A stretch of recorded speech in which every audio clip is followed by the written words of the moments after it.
Welcome into Colleyville Heritage Panther football. We are live at the Fine Arts Athletic Complex in North Richland Hills.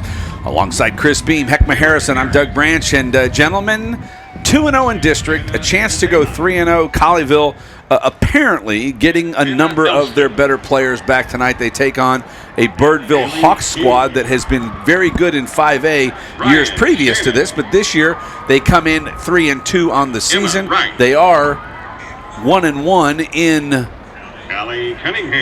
the district. Yeah, District 8, 5A. Coming off of a huge loss last night to Richland. Not last night, last week. I thought they lost last night on Thursday. They can't play 2 weeks. They can't play 2 games in 1 week, Doug. Come on, man. No, you're right. What am I thinking? Hello. Richland beat Polytech last night by like a lot. So, but this week the Colleyville Heritage played Birdville Hawks at Richland Fine Arts Athletic Complex, and this should be a good matchup for the Colleyville Heritage Panthers. They're pretty much equal on points per game, giving Colleyville having 36.4 points per game and Richland having 33.2. But as we know, it's still early in the season. We're kind of feeling each other out from a district standpoint, and this should be a good matchup for the Colleyville Heritage Panthers. You know, I'm really excited for the Panthers tonight, having their full arsenal back. Is the fan club has gone about 3 weeks now without Kevon Ahmad, and the fan club. The fan club. The fan club president. The fan club president has gone 3 weeks. I'm going through Ahmad withdrawals, guys, it's coming out party. He's about to get his drug back. But the thing is, like back. He hasn't been on district play. District 8-5A has not seen Kevon Ahmad. And again, it's these guys have really done well without Cam and Kevon. They've squeaked out some wins here, but you get an opportunity to see some of the other wrinkles that the Panthers are going to be looking for later on in the season. I remember, just going back to last week's game when they went to the Wildcat with the Thornton twin and Caleb. I can't think of the kid's number. Murphy, excuse me. When they went to Murphy in the Wildcat, I mean, that's something that I think if Coach Willis's running game ever becomes stagnant, that's something that can get it back going again. But I'm really excited about tonight's game. I think as they fine-tune going through district, we have to have one of those games where they put it all together, special teams, offense, and defense. And that's what I'm looking for tonight from the Panthers. Yeah, offense, defense, special teams. Coach said you have to be good in 3 phases, and we'll talk to him in a few minutes. I was going to say, when did he say that? I don't know. Douglas Branch. Pre-game rolls on from the Birdville ISD's Fine Art Athletic. Man, I better not say that fast. Fine Art Athletic Complex. No, you were here. Hold on a second. See, he did. I'm just real quick before we go to break. All right. Heckman wasn't here last year. We played. Played here twice. Haltom. We played Haltom here. Okay, we beat Haltom, and they made an announcement. Don't forget to go to the dance after the game. It's on. What was it? I think it was underneath here. The fourth floor of the Fine Arts. So they can have a dance underneath this thing when the thing is over, man. Well, just letting you know. Hopefully the Colleyville Heritage Panther football team dances tonight, which it kind of looks down in the end zone like they're. Oh, that's just stretching. It's interesting enough when you come out here. If you're here listening, I hope you're listening in the stands. But the Colleyville Heritage Panthers are in red tonight, which is very rare because usually it's the home Reds. But and we saw Birdville in gray, which I can tell you is going to be a nightmare for us picking up numbers because. Trust me, without the binoculars, I'm not so sure we're going to see anything. All right, when we come back on the pregame show, we will visit with head coach. Yes, Joe Willis. That's coming up next year on High School Game Night, home of Colleyville Heritage Panther football. Back in a moment. Sweet shirt, bro. Thanks. In-N-Out burger, huh? Yeah. Where'd you get it? In-N-Out burger? Right. Yeah. It's pretty sweet. Yeah, you already said that. Oh, yeah. I love In-N-Out. Oh, me too. Mm-hmm. That's what a hamburger's all about. Yep. Totally. Do I know you? Who, me? Have we? Yeah. No, you don't. No. I saw your shirt, and it's like we have something in common. Like we're on the same page. Yeah. We get it. Yeah. We appreciate the finer things in life. Like cheeseburgers. Yes. And T-shirts. Yeah. And personal space. Yeah. Wait, what? You're kind of crowding me here, bro. Oh, I'm sorry. You know, the burgers, they just get me a little... Oh, yeah. Okay, back off just a little. Okay. The 60th anniversary T-shirts are here. Get yours at an In-N-Out burger near you or at InAndOut.com. Jason Ridley Agency is a proud sponsor of Colleyville Heritage Panther football. The Jason Ridley Agency offers home, auto, boat, motorcycle, RV, and coverage for all your valuable property, including business insurance. The Jason Ridley Agency is conveniently located in Colleyville, and you can find them online at jasonridley.com or call them today at 817-281-4500. The Jason Ridley Agency says, go Panthers. Nationwide is on your side. Back on the pregame show, joined now by Colleyville Panther head coach. Colleyville Heritage Panther head coach. They always get mad at me, Coach, when I don't say that right. There you go. Joe Willison, Coach, 2-0 in district. You run against a team right now that comes off a big defeat last week, the hands of Richland. What do you have to do to get the victory tonight? Are your players back that have been out? Well, I mean, first of all, what do we got to do to get the victory? It's not anything different than we ever have to do. We have to be able to control the line of scrimmage and not turn the ball over and get off the field in critical third down situations. And obviously, those third downs on offense are big too. Convert on those deal. We got most of our kids back tonight. We're not 100% by any stretch, but at least they're going to be playing in the game, and that's a big deal. We've had a chance to rest those guys the last 2 weeks, and that really paid big dividends, I believe. Offensively, Birdville has a very big offensive line, but your guys have shown that they can compete with anybody. You went up against Trinity. You've been up against some very big players.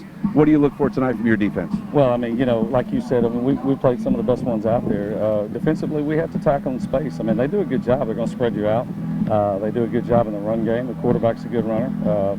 Dual threat guy. He also can throw the ball. We're going to have to defend the post tonight and take away those throws because he's very efficient in there. But if you look at, you mentioned last week, if you look at the score, it may look like they're coming off a big loss, but really the box score tells a whole different story. They actually outgained Richland, so they've got a very good offense, and we're going to have to take care of business defensively tonight. You get, obviously, some of your skilled players back tonight. Does that take a little bit of the pressure off? I will say this. The last 2 weeks, guys have really stepped up and have really come to play, and in my opinion, that's really going to benefit this team later in the season. Well, there's no doubt. We got some young guys, some quality reps, and we weren't perfect by any stretch, but that's what it's all about, is getting them some playing time and giving them an opportunity to mature and grow up, and I was really proud of our guys for doing that. Landry French, who came in and played quarterback, that's the first varsity experience he had the last 2 weeks, and I told him the other day, it wasn't perfect, but what, you're 2-0 as a starter right now, so we got some good confidence out of that from our younger guys, and I believe they're going to be ready to contribute now as we go down the road. We haven't talked about it much. Nice, cool weather, but a little bit of a breeze out of the north. Is that going to affect your passing game at all? Oh, no. It's, I heard Mike Leach a long time ago talk about, throwing a football and hitting a golf ball are very similar. You hit a good golf ball without any spin on it, it's going to go straight. You hit it with spin, it's going to curve. So it's the same with the football. You throw a good ball, it doesn't matter which way you're throwing it, where the wind's blowing. Special teams have not had to be necessarily a critical part of the game, but it's because you haven't had a close game. Tonight, could that be possible? Oh, there's no doubt. We got to win all three phases, and we talk about it every week. Special teams is a big deal to us. So we're always looking for the best guys on the field. Those starters, they're on the table when it comes to special teams, and they're going to be out there playing and competing tonight. So that's an important phase for us. Tough question here. Anybody surprised? Somebody player-wise that you've seen over the week that you think is going to have an impact tonight? You know what? I'll tell you what, our offensive line, just as a unit, I really think, we've moved some pieces around and really kind of, switched that up as we've gone the last couple of weeks, and I've really been impressed with the way they gelled and came together late in the week. So I'm really excited about to see how they're going to play tonight as a unit. Head coach Joe Willis joining us here on the pregame show. When we come back, we'll have the starting lineup and the kickoff from the Fine Arts Athletic Complex in North Richland Hills. Back in a moment on high school game night.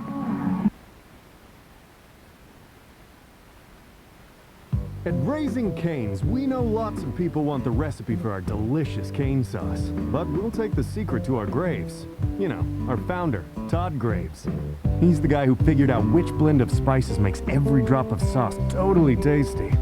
Of course, it helps that our cane sauce is made fresh every single day, no matter what. And Todd's also the guy who won't spill his secret recipe. but you can dip in it all you like. Raising Cane's, one love.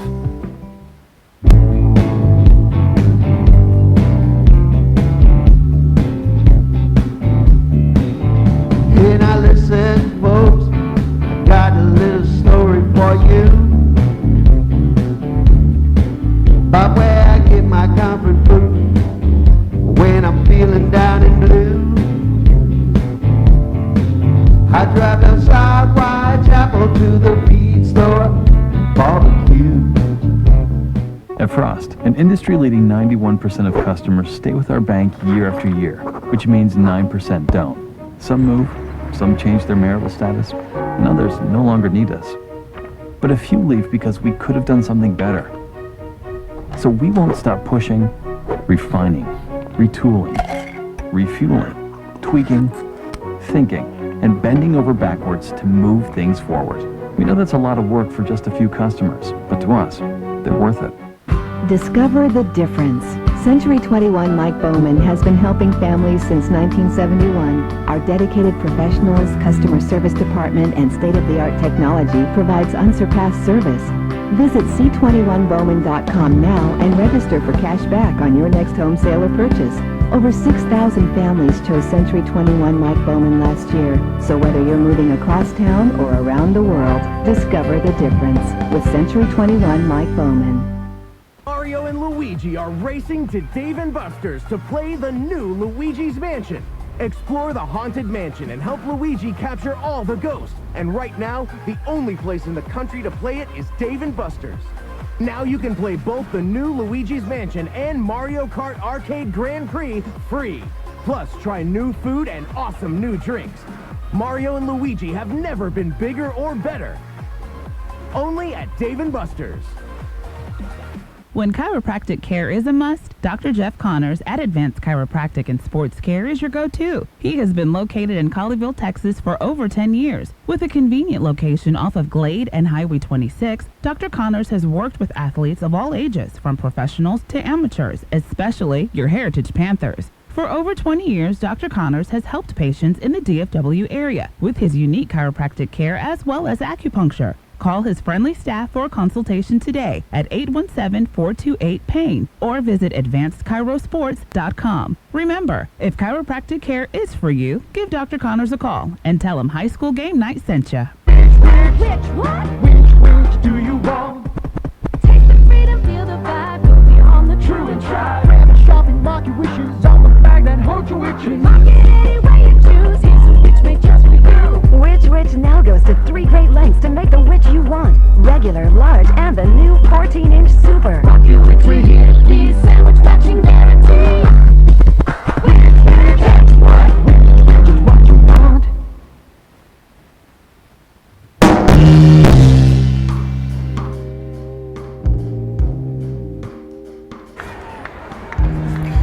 Back on the pregame show from the Fine Arts Athletic Complex in North Richland Hills, where the Colleyville Heritage Panthers are set to take on the Birdville Hawks alongside Heckma Harrison, Chris Beam, Doug Branch here. And gentlemen, we are just about ready for the national anthem, but we will lead into that with the matchup that we've got. Our captains for tonight's game on the Colleyville side, it's Cam Roan, Marcus Mosley, and Connor Cole.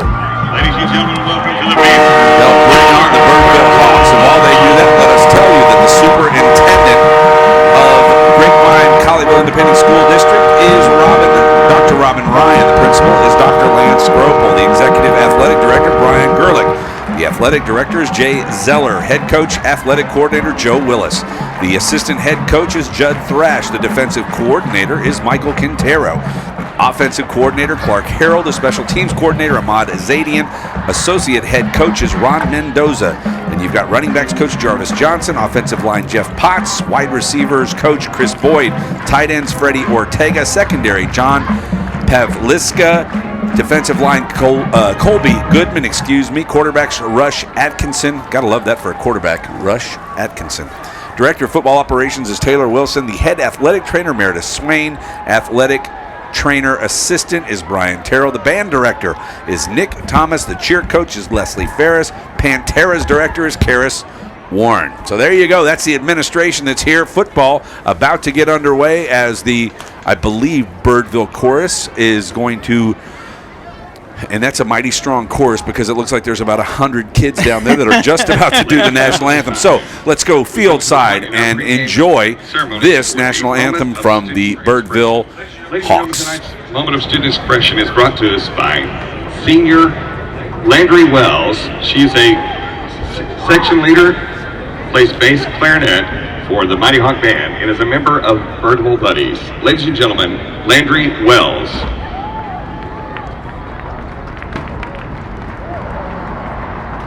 Dear Lord, thank you for gathering us all here tonight. Thank you for blessing us with a country where we can freely worship you, God. I pray that the players have an awesome game tonight and that everybody stays safe. I pray that we all can be a light for you and that we can speak to each other with kindness tonight. And that no matter what we are doing tonight, let us give all the glory to you, God. In your heavenly name, amen. Thank you, Senior Landry Wells.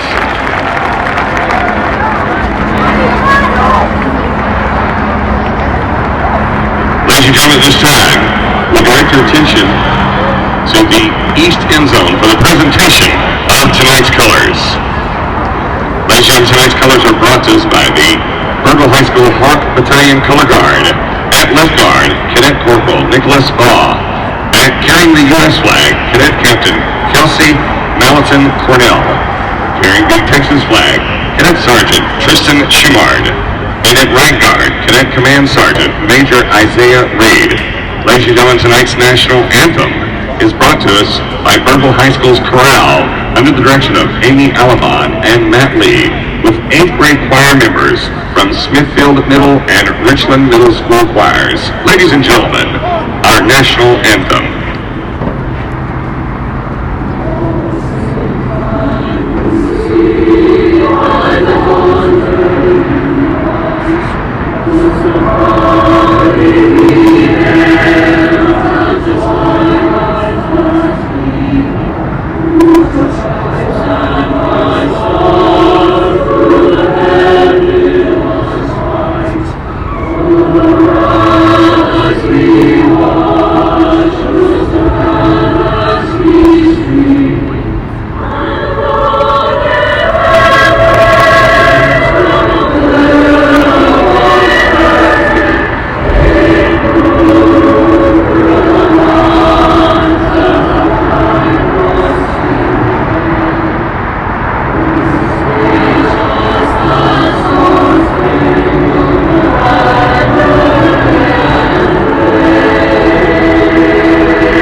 Decided to defer to the second half, so they will defend the goal to our guys. I'm going to have to say that's the southeast or the west. I believe we're. Hold on. Where's that iPhone? We're going to find out what direction this field goes. I'm going to have to say that's dead west. Yeah. Any thoughts? I believe this. We're on the north side, so that's the south side. So that would be the west end zone. More than likely, you say, Siri, which direction is west? Yeah. Is that how you do it? I'm just calibrating my phone real quick. Siri, which direction is west? Is to your left, Doug. Face. All right, there we go. I'm calibrated. There's no way that's north because I see AT&T Stadium. And yeah, something's seriously wrong here. Because it should be this way. Yeah, exactly. AT&T Stadium looks like a spaceship. From here, right? You can see it from here. A couple years ago, we saw fireworks at the Rangers ballpark. That was when they were in the playoffs and winning. They were winning, yeah. Rangers down 0-2 to the visiting Toronto Blue Jays. I hope you didn't have that TiVo'd. I did. No, you didn't. I did. No, I did. Thank you so much. I wanted to say shit. I just couldn't say it on air. God. Oh, I'm sorry, Heck. I'm sorry, Heck. Do you want to know? Chris is the one who brought it up. You don't. I couldn't stop him. He just went with it, and then just come on. You gotta let people know that. Anything else you got TiVo for tonight? Here's the best news, Heck. There's a couple. You didn't want to see the game today anyway. You didn't. No. They lost. It wasn't even but good. How bad? I mean, 5-3, but it wasn't even good. Yeah, but Darvish gave up 4 jacks. Hey, wait. We got football action. Okay. Here we go. Ball is in the air, headed east. It's going to come down in the hands of Birdville. They've got it going left. Got a little bit of room and a nice tackle on the outside, stretching the boundary. That is 35-25 for Colleyville. That would be Marcus Mosley on the tackle.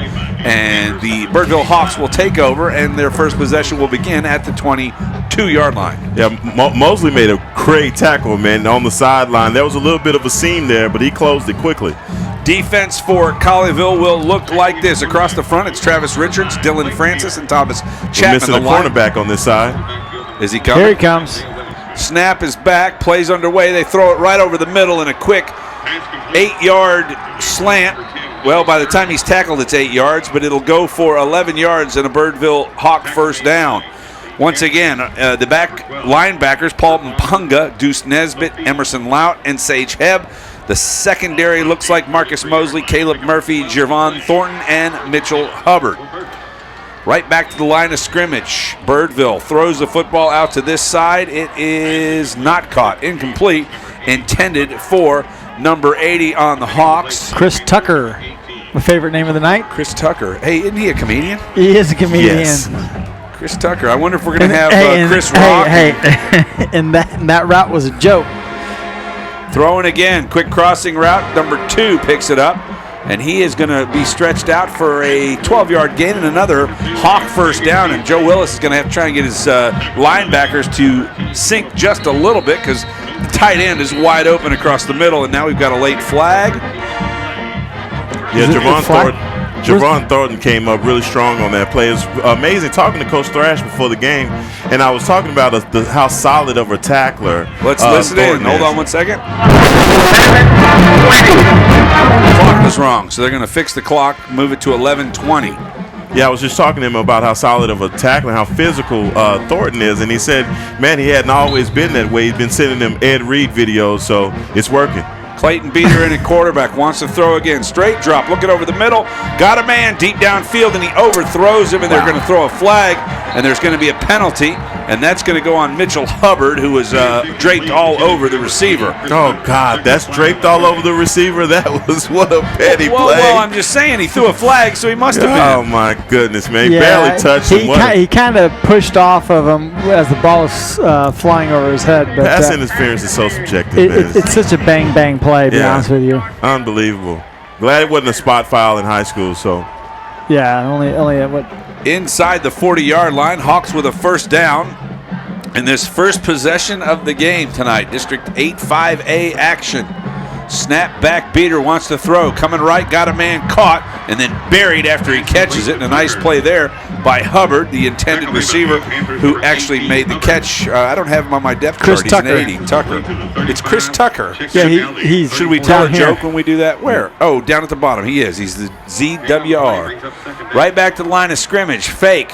Throwing it up. Beater got a man, and there is nobody in sight of that one as the receiver cut the route.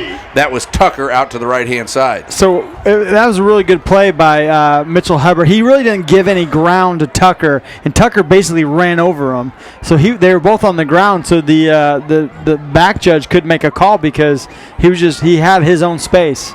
Yeah, 3rd and 5. Colleyville needs to try and make a play here. Blitz coming. They pick it up, throw it right side, right through the receiver's hands, and that was intended for number 10, Dylan Sterling. And Sterling not able to make the Sterling play, and it'll be 4th down and 5. Colleyville has a chance to stop Birdville right here.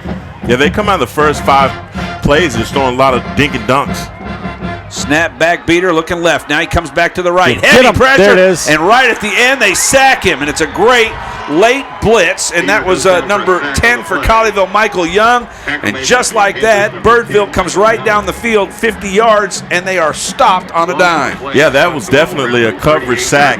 Quarterback was looking. He went through his progression. No one was open. Once he started trying to scramble in the pocket, there's nowhere to go. Good play by the defense. It was kind of a delay. I'm sorry. It's kind of almost like a delayed blitz by Michael Young, because when he saw that, he was looking, and that was his guy. He just blitzed right up the middle, and Clayton Beater had no chance. Wouldn't it be fun to see Cam little go route here to who's that guy again, Heckma? Oh, the fan club. The fan club. The president is He's back. going to throw it to him. He may be handing it off because he's in the backfield right now. Cam Roan looking to throw. Gets pressure. Coming out to There his he left is. side. Got a Right man. there.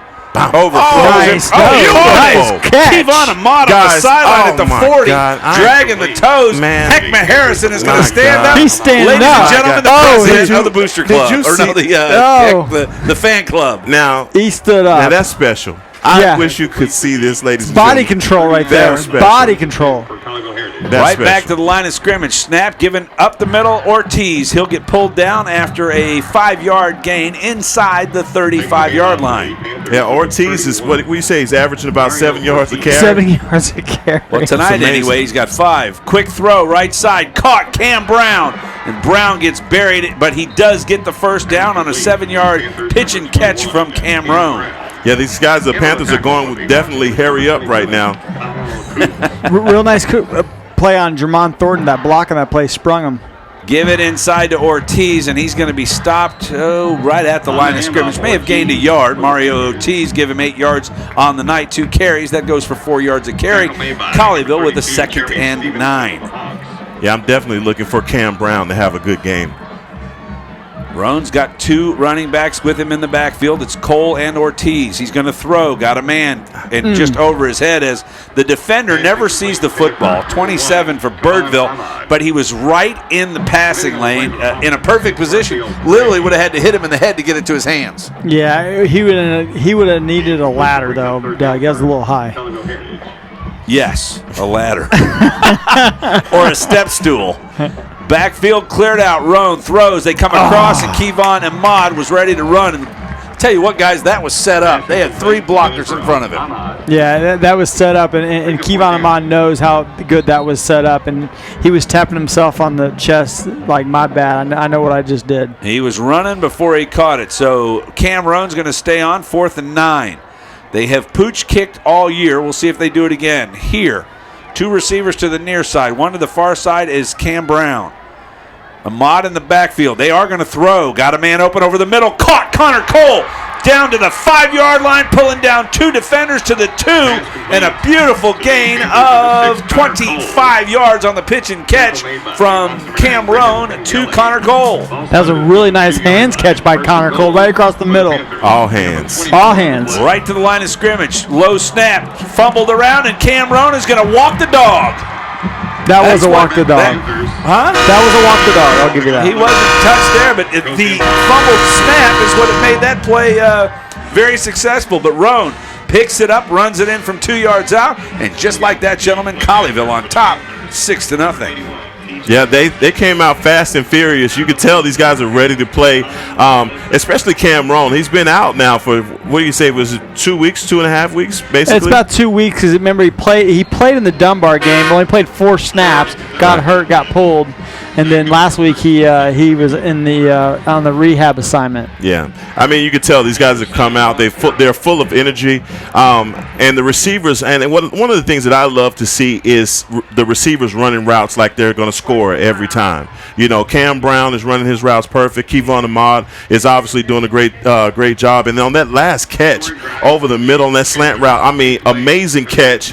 You know, great grab, put these guys in good position. So I'm looking for us to do great things tonight, man. Connor Cole has had 2 catches so far in that first drive, man. He's doing really well. Yep. There was a penalty on the PAT, a personal foul, roughing the kicker. So Colleyville will kick it off from I believe that's a 15-yarder. Does that put them on the other side? It's on the 50. On the 40, 50 it's on the yard 50-yard line, right? Do they kick it from the 35? No, they kick it from the 40. They kick it from the so 40. So the 45, yeah. 45-yard line. The back judge is lined up on the 45, so this should go out of the end zone. Or maybe you go for an onside kick here. Yeah, that's not a bad idea, actually. Thanks, Chris. Jeez. Because you're basically only giving up, what, 15 yards? Yeah, I mean, if you kick it and it's an onside kick and they get it at the 35, it's just like kicking it out of the back of the end zone just about. Right. And now you get a chance to get the football. They might want to get some more people up because they got 4. They got 4 up, but they got 3 now back. They got 5. Yeah, but they got 3 all the way back, so. Got back feet number 7. Darius Franklin and number 12. Is it colder outside, or is that just the air conditioning turned on in here? No, it's cold outside. All right. So Colleyville set to kick off. We'll see if they actually do kick it. I think it's they're going to onside kick. And there it is. They're it's a little pooch it. kick. Oh, he called for the fair catch. Oh. He dropped it. Oh. And it goes out of bounds. And unfortunately, Jermon Thornton ran right by him. Probably could have just taken the ball and taken it to the house. Yeah, it was a bunch. It was a high arching kick. It was a second from being right there on the ball before he called it. So, and here's the deal: even though they call for a fair catch, you can steal the ball right out of the air. Yeah, you can go up and get it. It's anybody's ball. That's right. Oh yeah, absolutely. Oh, really? You can go get the football. Hot potato. Well, really? Actually, you know what? No, if you call for a fair catch, you got to allow them to catch it. you got to allow them to catch it. Yeah, well, but it's not a punt. That'd be interesting. I'd like to see the ruling on that. Running this way, handoff in the backfield, out to the 23-yard line is Isaiah Weatherspoon, the senior running back for the Hawks. Yeah, the Hawks got a bunch of seniors on this team. I mean, very experienced. Really nice play by Paul Mpunga because he kept that outside and contained. Back to action, run over the tackle right-hand side. Once again, Weatherspoon, he'll pick up a Hawk first down as Colleyville is kind of allowing him to get downfield and then putting the brakes on.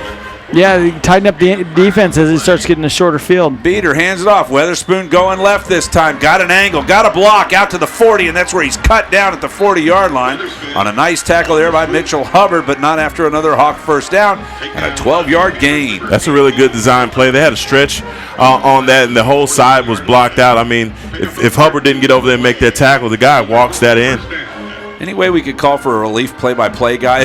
It's this thing going forward so fast I can barely get the words out of my mouth. And as that happens, they try to run it over the left-hand side and stopped right there by Sage Hebb was the running back Weatherspoon. So it'll be second down and 9 at the 42 for the Hawks. Beater in the shotgun. Snap back to him, going left. He'll keep it. Gets a block past the 50. There's a hole as a flag comes out.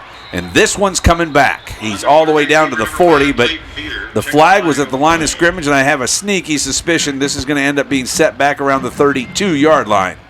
Yeah, these guys are definitely playing this game really fast. Let's listen to the official.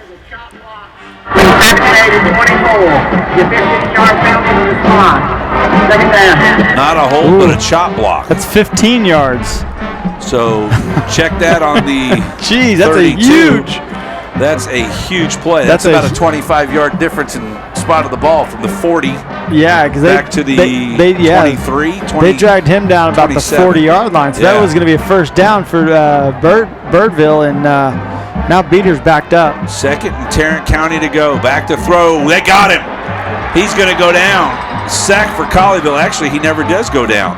Down. There's the flag. No. The official threw it right at the player's head. Are you kidding me? That's a stupid penalty.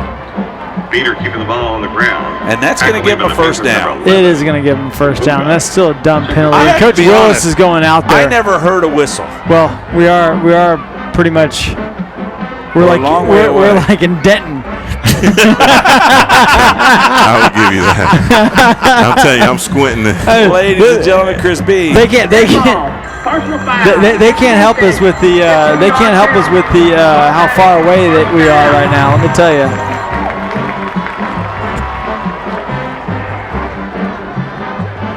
Birdville's going to get a first down. Colleyville's got it their defense at the 35-yard line.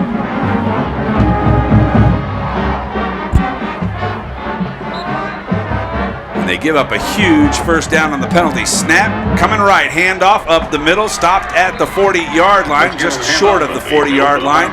It'll be second down and 6 for the Hawks. That seemed like that was kind of a makeup call from the chop block, and then you get the penalty basically reset. It was like, I don't know. To call that. You didn't call that. But one of the very unique things about this is Birdville runs the exact same offense as Colleyville.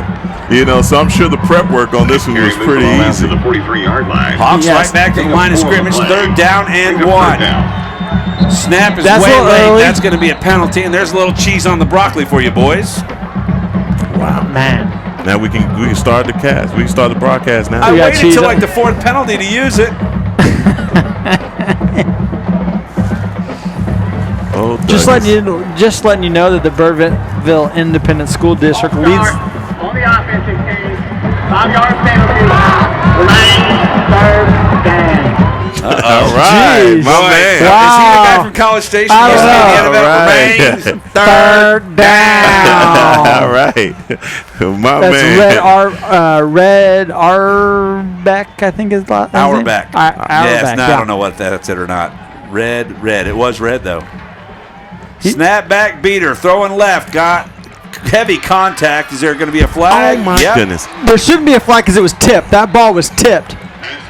The ball was tipped. So they're going to have a conversation. Going to come over and tell him. He's going to say that ball was tipped. Coach Joe Willis is signaling to him that it was tipped. The back judge that ball was tipped. No penalty. No penalty. Here it comes. There is no foul on the play. The ball was tipped. I like this guy. Wouldn't it have been funny if he said, "Wow, there's no foul on the play. The cow was tipped." That ball was tipped. That's my man. I think he's got a tip in. Wait, he couldn't have because this is that ball was tipped. That's hilarious. No. I like this guy. Wow. I'm going to start broadcasting like this. We've had some characters, man, and referees. Snap back. They'll punt. It's beater. He beats one down the right-hand side. That ball. Get away from it. Oh, it was kicked by and they should get it where he downed it, not where he touched it. There you go. Move it, buddy. There we go. 25. No, he touched it down there, but he kicked it forward. It's not down there. First touching does not down the ball. All right, guys. Well, hey, I'll be able to get my words in now since we got a break. Go. Because, guys, this guy's playing fast and furious, man, with this no-huddle offense. Killing you. I'm going to ask for you guys to do play-by-play while I take a break for a second. Come on. Jeez Louise. I've called like a whole half of football, and we've only played 6 minutes. It's at New Texas High School, Baylor/Texas Tech. 6:45 to go in the first. They've already run 40 plays. Cam Roan in the backfield by himself. Everybody into the pattern. Get rid of him. He's got room. He'll run. Crossing the 40. Oh, he slides down at about the 38-yard line. Nice job by Roan there. Just short of a Panther first down. It'll be 2nd and 1 at the 38. Man, Cam is cool as it can be, man. You see how he just strolled out to the field just a second ago? He is definitely a field general. He really is. Just the way he just wants to throw. Got a man right-hand side, caught and run out of bounds after a first down catch, and that's Jared Webster, the senior wide receiver on the play. Webster will now be relieved by Ortiz as they come back with a more conventional offense. Now that's a great throw by Cameron. Just a basic 9 route here on the sideline, but great throw. Motion from Cole. Now he'll stop. Two running backs in the backfield. Ortiz, he's got a lead blocker. Go. Gets the corner. He'll go to the 35. Oh, and then he's stuck right there. Nice hit, and he's showing his enthusiasm. Markel Gray, who comes up and puts a shoulder into the diminutive one, Mario Ortiz. Yeah, he only got two yards on that play, but starting out, man, it looked like he was about to punch that. It looked like he was going all the way to the house. Second down and 8. Ball spotted at the 46. Up the middle to Ortiz. Got room across and right at the 50-yard line. He'll be pulled down. 3rd and 4 for the Panthers. Yeah. Go ahead. I'm sorry. And Ortiz, I mean, this is what he does. He does really well is he hits the hole up there, hits it up the hole, and he'll wear down on this defense. And finally, he'll just pop one. Yeah, he's tough. He just pops one. Next thing you know, he'll go for 30. Like a cork. Yeah, he'll go for 30 here in a minute. Low snap, heavy rush. Roan right up the middle. He's got room. 50. Tripped up, and he'll dive for the first down. Another Colleyville Panther heritage. First down. How about Colleyville Heritage Panther? Easy for me He's to all say. over the place. I am. You see that? Dude, I can't stop. I mean, as soon as I get a play out there, up the line of scrimmage again. Roan from the shotgun. Snap back. Ortiz. No, he'll throw it out right side. And Kevon Ahmad cannot figure out how to catch the football before he runs with it. Hey. Oh, I'm sorry. Was I criticizing Hey. Was I criticizing your main man? Wait a minute. I know he makes lots of plays, but he's been out for a week or two. And he's got no socks on. Oh, no, he does have socks on. The rust is showing a little bit. Just a little. Roan to the line of scrimmage. 2nd down and 10. Ball at the 45. Trips left. Single receiver to the right is Kevon Ahmad. Snap back Ortiz. They'll fake and throw. Connor Cole's got it. Cole toughing it out. He breaks the tackle. He's down inside the 20 and knocked down at the 18-yard line, and he took a shot, and he's staying down. Yeah. Got him in the knee or the ankle. And Cole is staying down on the field. And he's holding it.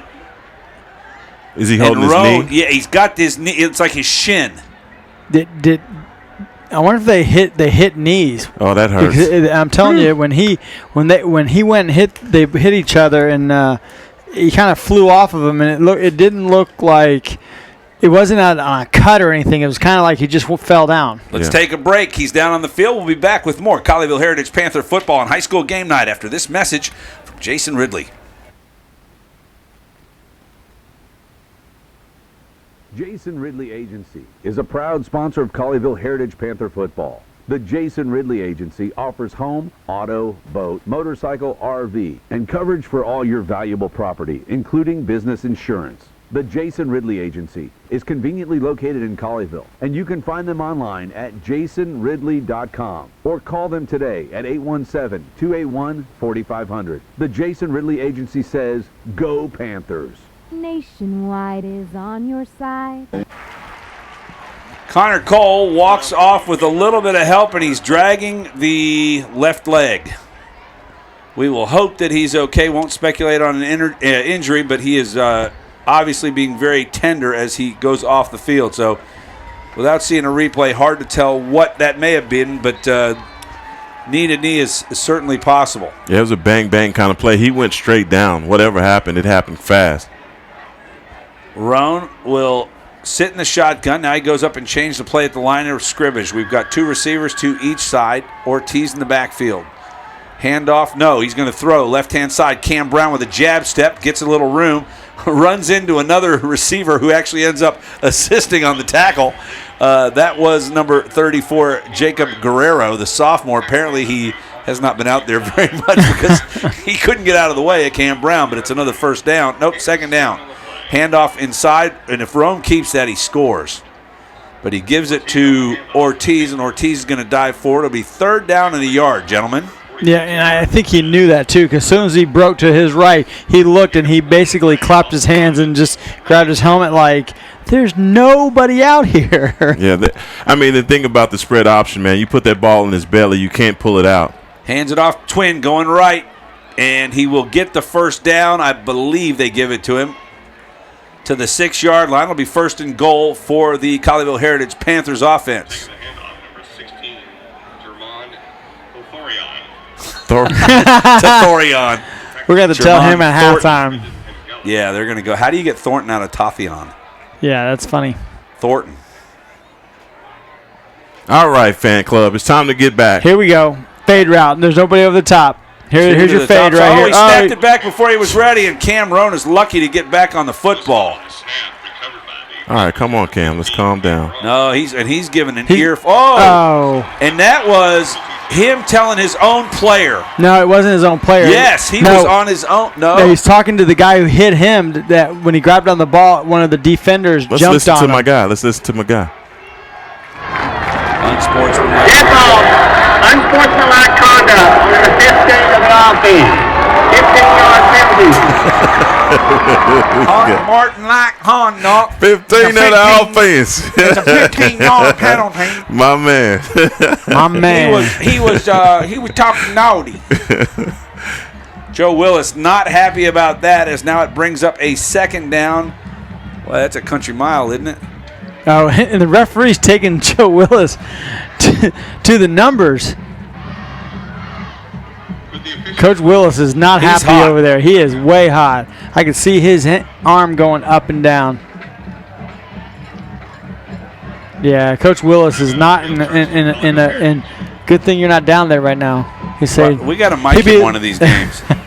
He'd be like, that was not now. Hey, not now. Heckman, right not now. We can. No, don't talk to the coaching staff. What was Joe saying? You know they could hear him. Yeah, probably can. All right, timeout on the field. We'll go ahead and keep it right here. 3:27 to go. Oh, you know what? They do have a big video screen here. Yeah, it's pretty. We can get replays. Yeah, they hadn't played any, though. Oh, all right. 3:27 to play. Colleyville leading 7-0, and they'll have the ball second down and 24. Not really a problem to overcome that, though, for the Panthers. Well, last time they overcame that, they had a guy by the name of Connor Cole, who's now sitting behind the bench with ice on his knee, it looks like. Or his ankle. I think it's his knee. It looked like a shin or a knee. Just what they need to do is they need to spray that stuff they do in soccer. But Chris, you're right. He's in Tarrant County and we're in Denton County here. Trips high side, looking to throw. Roan got a man over the middle, caught. No, nope. Dropped the football. Jeez, a little bit behind the younger Thornton or the smaller Thornton, German. Tothorion. We'll have to start calling him that and see if the parents come. Just kidding. That was Connor Cole's route that he caught that big play early in the first quarter for 25 yards. 3rd and 24. They're going to need that right here, but I have a sneaky suspicion Joe Willis will go for it regardless. Snap back, Roan to throw, late blitz. He's got some room, but he's rolling the wrong way. Throws across his body, and it's a great throw. Cam Brown's got it 15 and down to the 12. As he makes a couple of guys miss, that's going to leave him short because they've got to get it into the end zone, score or give the football up, and they may go for the 3 points here, and it looks like T.J. Watson is on the field to do just that. You remember last week we were talking about quarterbacks scrambling to their right and throwing to their left? I mean, this guy. He's an athlete, man. Definitely. I mean, you don't go to San Diego State by accident. No. You don't get recruited by San Diego State. Snap is good. Kick is up, and it is no good. It's good. Good, okay. Yeah. Looks good. Looked like it sneaked over the pole on the right-hand side, and it may have been out, but no, it is good. And with that kick, it's a 10-0 Colleyville lead. Back with more Panther football on high school game night after a message from our sponsor, Feed Store Barbecue.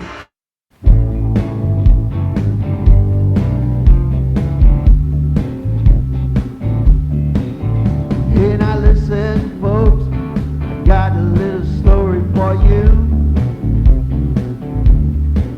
about where I get my comfort food when I'm feeling down and blue. I drive down South Whitechapel to the Feed Store Barbecue. At Frost, an industry-leading 91% of customers stay with our bank year after year, which means 9% don't. Some move, some change their marital status, and others no longer need us. But a few leave because we could have done something better. So we won't stop pushing, refining, retooling, refueling, tweaking, thinking, and bending over backwards to move things forward.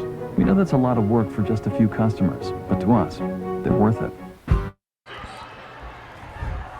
Back at the Fine Arts Athletic Complex in North Richmond Hills alongside Chris Beam, Heckma Harrison. I'm Doug Branch. To kick and put it in the air is Pavel Picado Sales.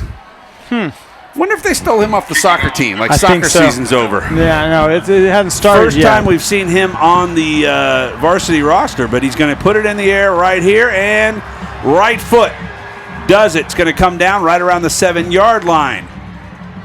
Going left to the 20, 25 room, and then pulled down at the 30-yard line, and that's where the Birdville Hawks will put the ball in play. Nice return there by number 15, Brenton Thorney. I don't know if that was number 13 or number 18, but he had him dead to the rights and missed him on that kickoff. It's got to drive you crazy as a special teams coach because of the one that they let go. They've been giving up a lot of yards on the Caleb Murphy. Oh, that's my man. I don't want to throw Murphy under the bus like that. I'll tell you what, I look at our defensive line, and it looks like we've got 7 linebackers. We do. Run, going left, got room, beater. He's run out after a 16-yard gain, and the defense has been gashed for a couple of huge ones here as Birdville out to the 47-yard line and a Hawk first down. Yeah, if they're playing at 340, and like you said, it looked like they had a bunch of linebackers. It looked like they had about 8 linebackers. Everybody's up to the line of scrimmage, and they got the other Thornton. Oh, man, it's crackback right there. That was. Nice one. There's a late hit out of bounds, too, but I don't believe they threw a flag. No, he was in the air by the time he got to him. Weatherford runs for almost another first down for the Hawks, who are getting to the line of scrimmage almost as quick as Colleyville does. I swear we've run 40 plays and we're not through the first quarter. Hawks snap back beater, going to run it up the middle. He's spied right there, and he's going to go absolutely nowhere. But he did get the first down. They gave it to him. They gave him first down. Colleyville was almost caught with 12 men in the on the field because they're trying to make a quick change. But problem is the change was coming from one side of the field and the Colleyville bench was on the other. Right back to the line of scrimmage. Peter looking right, throws right, and a nice play right there, and that's Mosley, who gets his hand around and protects the passing lane. It's an incomplete pass. Oh, Mosley. There's a flag. I'm sorry, guys. Sorry, guys. Roughing the passer, maybe? Yes, it is. Dead ball. Personal foul. Roughing the quarterback. Number 7 on the defense. How is roughing the passer a dead ball? I know it's a roughing the passer, but it can't be a dead ball. No, it's not a dead ball. He made a mistake. Jimmy Joe, you better get your calls right there, young man. That's all I can say about that. Goodness gracious. First down at the 27. Wants to throw. Tipped. Oh, nice play. Closing fast for Colleyville as the ball was up in the air was Marcus Mosley, the junior. And actually grabbed the arms of the receiver. He was not able to catch the ball. It'll be second down and 10 from the 27-yard line. And this is the deepest that the Birdville Hawks have gone on Colleyville in this game. Under 2. Yeah, running left. Got a little bit of room and pulled down at the 22-yard line. It'll be 3rd and 5. Yeah, I'm looking for Marcus Mosley or Mitchell Hubbard. One of these guys has got to jump one of these routes. I mean, he's basically telling you what he's going to do. He's holding the ball all the way up and he's throwing it. I mean, he's staring his receivers down. Just jump the route. Snap back, handoff. Weatherford That's going left. he's got gone. room, and he's going to walk the dog. Weatherford in for a score with 7 Colleyville Heritage Panthers in tow. Jared Hawker opened up a big old hole over there on the left, the Texas A&M recruit, and I guess this guy is worth everything, every penny of that scholarship. Because well, I was worried where he's going with that. Well, how much you were going to pay him? Of his scholarship. There you go. I heard it, but normally when you bring up penny, it's because somebody's getting cash. No. Kick is almost up and almost blocked. Mosley only got there. If someone was getting paid for college sports, man, that's a check waiting. I want it. 10, you didn't get it when you were there, right? Yeah, definitely. Now Auburn pays. Kansas State doesn't. State does not. Kansas State does not pay. Hey, you played for Bill Snyder then, didn't you? Yes, yeah, I he did. See, Man, no wonder Bill Heckma Harrison knows so much about football. But here's I mean, you just being around that guy, that's one of the greatest college coaches, I think, that is so underappreciated in this country. Heckma, your thoughts? Yeah, I mean, you said it all. He recruited me. Hey, you came and got me. You said it all, man. mean, Doug, what do you want me to say? I mean, it was so eloquent and so well put together. Exactly. My thoughts exactly. Ditto. Here's the thing about Snyder. When an offense like, just say, Birdville or Colleyville or Baylor or Texas Tech, they come in to Manhattan, and what they do is say, you know something, this is what we're going to do. We're going to slow the game down. Yes. The game's going to end up being like 21-17. Absolutely. And you want it to be 50-something to 40-something. Here comes the pooch.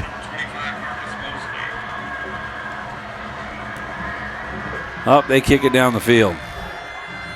Mosley's got it. Breaks to his left. Now back to his right. Runs into a Birdville Hawk. That's number 15. Brenton Thorney. That's an interesting name. Brenton Thorney. Yeah, I know a Brenton. Did I say Northy? I'm saying Thorny. It's all right. I'm transposing the little stuff. Northy.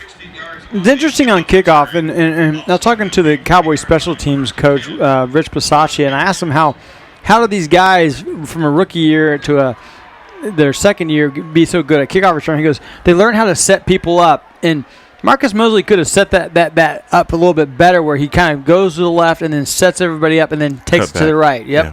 That's what they do such a great job in the NFL about, where they teach you set the blocking up. Snap back, handoff Ortiz on the inside, breaks through for a 5-yard gain. Give him 6 on the carry, out to the 36-yard line. It'll be 2nd and 4 for the Panthers. He's trying to keep that average up right now. My man. That was, what, a 6-yard gain? Yes, sir. I got single coverage down here on number 1. Two receivers He to gone. either side. Kevon Ahmad's got it, and he's lined up and hit, but not after he gets all the way down to the 39-yard line. Oh, that feels so good, don't you agree? Yeah, oh, he's you can back. see it. Oh, he's back. He's back. He back. You want to go down there and give him a hug? I want to. That kid is awesome, let's guys. maintain our professionalism. Hey, that kid is awesome. America, this kid is awesome. You might want to call Bill Snyder, tell him that they got an awesome kid down here. Man, I wish he would go to K-State. Oh, man. Oh, that'd be back, awesome. They're going to throw again. Quick route, and that's number 5 for Colleyville. Bryce Boyd on the reception. Give Boyd 7 yards on the pitch and catch. It'll be 2nd and 3 from the 29. And it just amazes me when I see teams play Kevon Ahmad, how they don't roll safety coverage. Well, hey, Birdville, you heard me from way up here. You got trips right. I didn't see the kid. I didn't see him come over here. He's been coming over. They're basically in a cover 2 right now, 2 safety high. Fortunate for Colleyville that Heckma Harrison is not on the coaching staff for the Birdville Hawks. Of course, he wouldn't be the chairman of the president of the fan club. Going right, Ortiz gets the corner, 20 and down inside the 16-yard line. They'll mark it right at the 15. A nice run there from Mario Ortiz. And another Colleyville Heritage Panther. First down. Looks like we have a there's an injured player on the Birdville field. Hawk. While that's he's grabbing his knee. to him, we will go ahead and take a timeout. 23 seconds to go in the quarter. 10-7. Colleyville lead. Back with more on high school game night after this message from Dave & Buster's. Mario and Luigi are racing to Dave & Buster's to play the new Luigi's Mansion. Explore the haunted mansion and help Luigi capture all the ghosts. And right now, the only place in the country to play it is Dave & Buster's. Now you can play both the new Luigi's Mansion and Mario Kart Arcade Grand Prix free. Plus, try new food and awesome new drinks. Mario and Luigi have never been bigger or better. Only at Dave & Buster's. When chiropractic care is a must, Dr. Jeff Connors at Advanced Chiropractic and Sports Care is your go-to. He has been located in Colleyville, Texas for over 10 years. With a convenient location off of Glade and Highway 26, Dr. Connors has worked with athletes of all ages, from professionals to amateurs, especially your Heritage Panthers. For over 20 years, Dr. Connors has helped patients in the DFW area with his unique chiropractic care as well as acupuncture. Call his friendly staff for a consultation today at 817-428-PAIN or visit advancedchirosports.com. Remember, if chiropractic care is for you, give Dr. Connors a call and tell him High School Game Night sent you.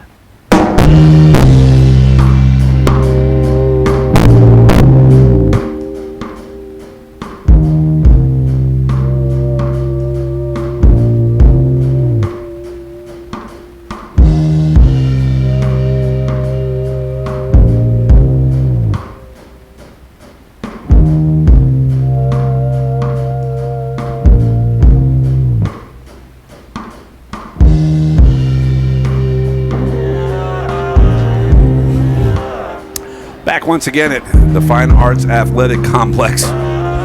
Love to tell you what we talk about during the break. Let's just say that it's been a while since I've had a kid, and apparently the two up here with me. My goodness. Man. I hope the moms are listening. That's all I can say.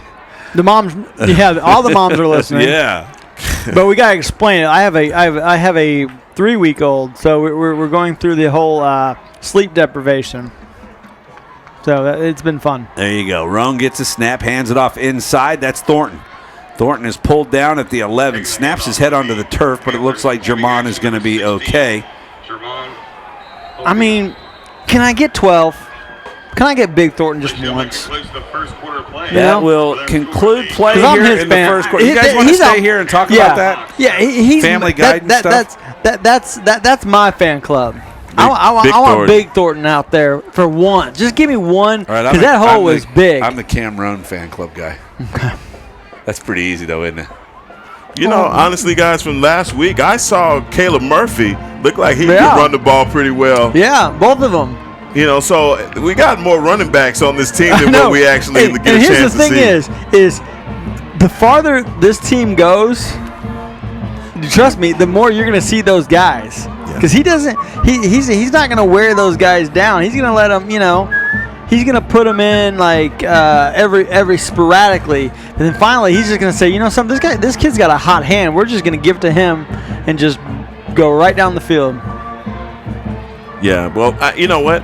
I think actually we know what the elephant in the room is, right? It's not Douglas, but the elephant in the room is obviously the Grapevine game. Oh, it is, of course. And they don't want to talk about it. You don't want to talk about it, and you don't want to show all the things that you have ready, but you know that he's implementing play after play, getting ready for that, because that game, he's going to unleash everything he's got to win that game. So... Oh, no doubt. He's gonna be all the stops. You're gonna see flea flickers. You're gonna see double reverse passes. I mean, watch him run the ball the whole game and not throw it at all. Please. Probably that's gonna happen. That's exactly what's gonna happen. Here we go. And guess who's got the football? Cam. No. It's your favorite player. Is that Murph? That's Murphy, baby. Down to the Caleb 3 Murphy. And another Colleyville Heritage Panther. First down. That was Caleb Murphy. I tell you. Missed out. Harrison. Oh, man. The Johnny Carson, what is it he used to do? Got it again. There it is. Walk the dog, touchdown. Heckma Harrison, why aren't you coaching football, son? Don't say that again. Are they listening? Are you guys listening to the broadcast next to us? They got the broadcast in their right ear, and they got Coach Willis in their left screaming. They're probably like, man, you don't stop talking to me. I love Coach Willis. I'm still waiting for my T-shirt, though. Dude, you know what? He had a nice jacket on tonight. I'm going to tell you this, guys. I think that he loves antagonizing us about that shirt. It's the fact that we want it so bad. Yeah. That's the reason why we're not going to get it. Well, you guys want it so bad. I'm okay. I want it. I want it. I want it. Say it like the official tonight. I want it. Oh, my God. If we didn't tell you, Colleyville scored 17-7 now as we are, golly, can you believe that it's 8-17 and we are just into the second quarter? Oh, she wasn't out there. She was. Oh, no. They're -1. Oh, no, you know. Okay, I gotta tell you. There's this every time Colleyville scores, the cheerleaders come out and they do a backflip. Well, there's this one cheerleader. She has a knee brace on, and she's going through something with her knee. She's obviously come off of surgery, but her backflips are just not. It's like she misses it by like a toe. A toe. She does. And it's more of a face plant, and I get just torture seeing her do it. I pull for her secretly. Yeah, she always ends up on her knees. She does. She flips, and it's like boom. And it doesn't go well. It does not go well at all. But I guess one of the parents saw it and said, "Babe, just not this time, sweetheart." They're up 17-7. So let's. I just think to myself every time, bless your heart. Bless your heart. Yeah. You're trying That's so hard. Hey, that's the same thing Heckman would say after he buried a guy at linebacker. Son, bless your heart. Son, Bless your coming heart. this way. Yeah. Bless your heart. Deep kick down to the 2-yard line. Fielded there, going Let's right. go. Ooh, wow. Ran right by him again. Oh, my God. And that was Jervon Thornton that came down. And ball is going to be stopped at the 19-yard line. That's where the Hawks will take over, gentlemen. Well, I just saw a kid from Birdville just lay a hammer block. Whoa. Jesus Christ. Oh, man. What a block. Amen. Amen. If Jesus is here, let's give it an amen, baby. Hey, Jesus is here all the time, guys. That's for sure. You're calling him in here. I like it. Yeah, I like absolutely. It. If he comes back tonight, I'll be a happy camper. Colleyville piles on after a 1-yard gain for the Birdville Hawks, and I believe that was Weatherford. It was. And that's the thing about the Colleyville defense. They start off a little ragged. Then it seems like around the second quarter after they've gotten a good cussing, I guess, and they figure it out. They figure it out, man. Beater's got the football. He'll run right-hand side. He's being chased by Sage Hebb. Wasn't caught. There, that was a nice tackle. Who was that? 42 flew in from Deuce Nisbet. You know the thing about that, that's a good hit, but Deuce's already 8 yards up the field. Well, this is true, and short of a first down, just barely. It's 3rd and 1 for Birdville. You gotta get him here. Let's go Come on, full Deuce. rush in the box. Nope, they did stop him. No, they give him 30-yard line coverage. That was definitely a generous spot. I don't know if I wouldn't on that just flood the box and make them change the play. Well, you know what's interesting about these gray jerseys? They keep getting darker gray. When they get sweaty? Yeah, for Birdville. First and 10 for Birdville. Snap back, Beater wants to throw. Blitz is cut down. He gets it out to the right-hand side. It's caught. And Mitchell Hubbard pulls down the receiver. That is number 8, Colby Ferris. You know, they're coming at Mitchell Hubbard. They saw something obviously on film because the first 5 plays seemed like they were all at 18. So he's going to have to make a name for himself tonight. Trips to the high side, one to the near side is Ferris. Snap back, Beater up the middle, and this time he's hunted down, and guess who? Number 42, Deuce Nisbet. Deuce. 3rd and 1. Here we go, guys. This is where you need to stack the box. This is when you get that 52 out, right? That's where you need it. Get your 52. 52 defense. Not going to do it. Not going to do it. Ooh, what was that? That's a false start on number 70, the left tackle. So that is Jared Hawker. He was early to go to A&M. The head linesman called it. Let's hear it. False start. Number 78 on the offense. 5-yard penalty. Lane started down. I don't think it was a fault. He said 78. I don't think Trent Martinez. 74, I think, is what he said. He's the center. But either way, yeah. Yeah, Trent Martinez is center. If he has a false start, there's issues. Wanting to throw, Beater looking to his right, got a man, and it's caught, and he's knocked out of bounds, and it's going to be a first down. That is where you break on the ball. You see the coaches going through this in their pregame with the guys. Just break on it. You have to trust it. You know, if they're going to coach you on it, you got to trust it to come out here and execute it on game days. Beater hands it off, coming left Weatherford. He's stacked up at the line of scrimmage, and a nice play by number 3 for Colleyville, and that is Thomas Chapman, who really did a nice job of stacking up the right side and holding that to a 2-yard gain. I'll tell you, man, one of these cornerbacks is going to break on the ball, and they're going to take it to the house. I'm calling it right now. Snap back, beater, throwing Right left there. side. Pick! There it is. Go to the house. I was calling it right now. I'm Oh, he's calling going it. to get tackled. I'm calling it. Down I'm in calling the it. yard I'm calling I'll it. give you that. I'm There calling we it. go. I'm calling Marcus it. Mosley. Mosley. And I'll tell Somebody's you breaking what, on the ball. That was a nice play by Mosley to make the play, but it was a poor pass from Beater because Yeah. it was way behind the receiver. Well, no, Beater's been showing which way he's going. He snaps the ball. He looks right out and brings that ball all the way up. And if I'm a DB, I'm like, okay, he's about to throw it to my guy. Yeah. And that's what he did. And Mosley just broke on it, and there you go. Only thing is he didn't take it to the house, and I would have been Jimmy the Greek if that happened. And, dude, he had – That's all I got to say about that. Jimmy the Greek. That's what he used to say, too. Come on. Trips to the high side. I think they're going for Kevon. They will loft it up. hello. That is yeah, there we go. We got cheese. Man. We got double cheese on the broccoli. Man, those are nachos. Those are nachos. Come on, man. Did you see that? Jeez. The two guys were holding them. What? It's hard to see the jersey, the gray jersey. No, I I'm can't. sorry. I don't know It what that is was. tough. I'm just going to pick somebody. I'm a little worried about this as long as they're talking about it. No, They're I'm not either worried discussing about it. pass interference or Or a hold, holding. or are they going to It's one call of them. offensive pass interference I'm going on to say Kevon that. Ahmad? It's I'm going two. to say that was Jeremy Stevenson. No, it was number 6. It's number 6? Yeah, gray.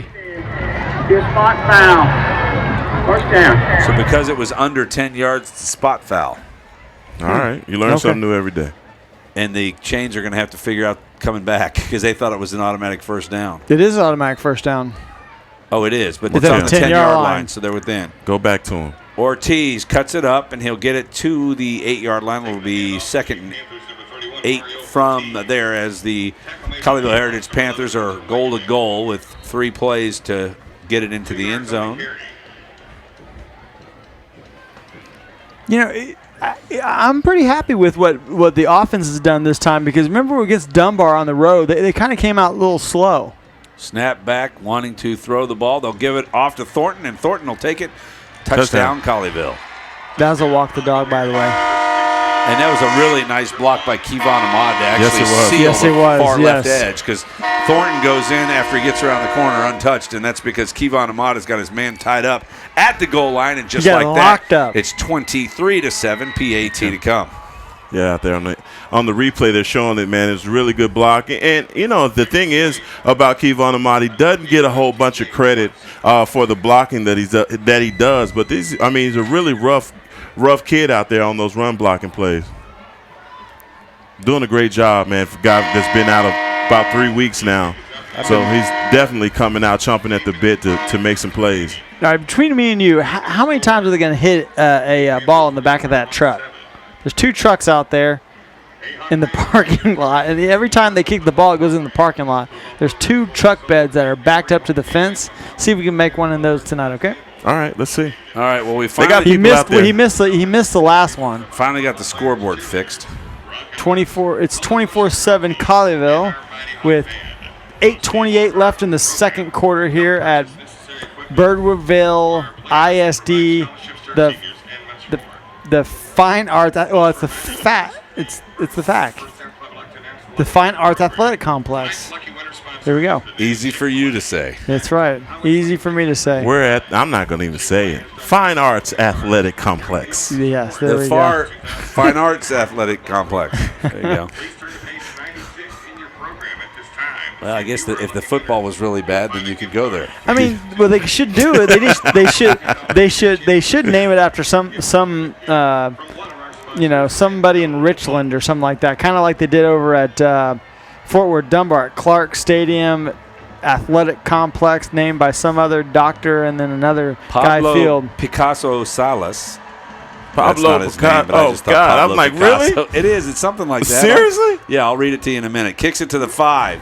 Going right, Birdville. Gets Come on, to the guys. edge. Oh. And, he runs over, but a nice Was play. that And a that's tackle? Cam Brown. Is that Cam Brown? Cam Brown got run over, but he made the tackle. The name of the kicker is Pavel Picado Salsa. He's going to be famous one day. No, it's He not is. Salsa. It's Salas. Salas. Sorry. That's a famous name. Yeah. Pavel Picado Salas. Pavel I like Picado. My man. Well, he's probably a soccer player, and you're gonna know him by Salas when he's in the Premier League over in Europe. Do you know that's spelled the same way front and back? Get out of here. Salas. Really? His last name's Maybe that's what he's gonna go after. That's what's it called? Something nim or something. Snapback beater throws it left hand side. Got a man to the 30, 35, and pulled down at the 36-yard line. A nice catch by Dylan Sterling, the junior wide receiver for the Hawks. Real nice play by Paul Mpunga. Sounds like a shedding video game. shedding the blocker that was on him and making the tackle. By the way, I got an idea for a new app. I'll have to tell you guys about the next break. Herrera with the tackle, but not until it's a first down from the Hawks. They move it all the way out to the 43-yard line.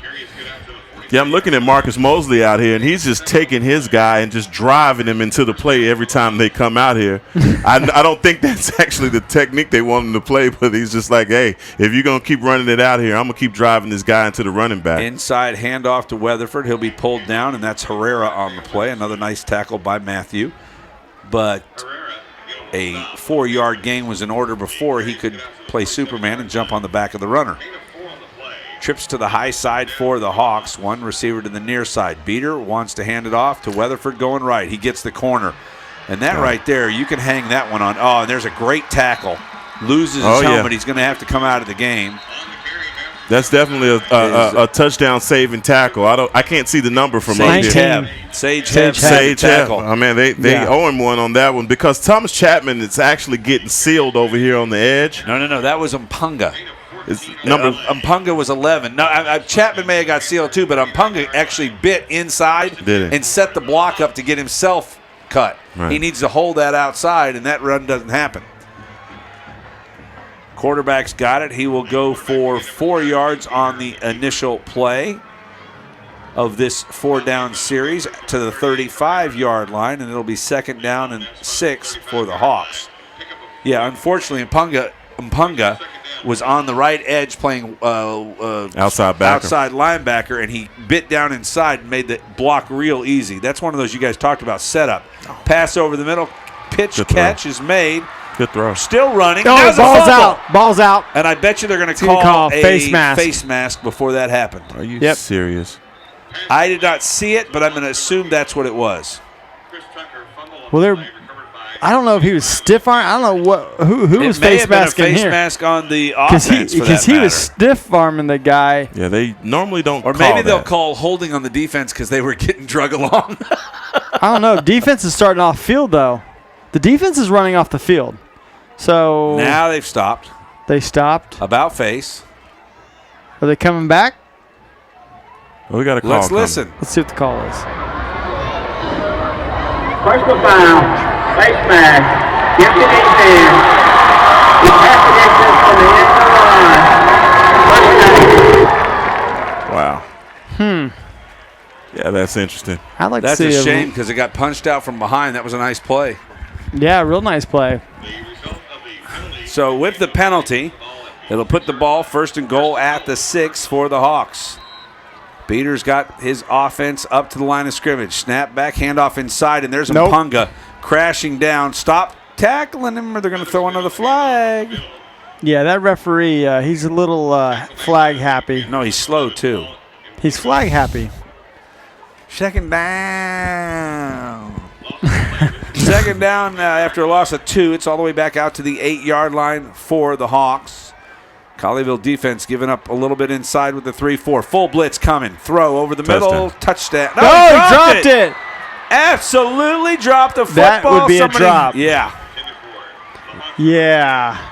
And you know it's actually kind of rubbing salt in the wound as the defense goes over and pats Jervon Thornton like, hey, man, good play. That was number 10. Sometimes you just yell at a guy. You go, huh.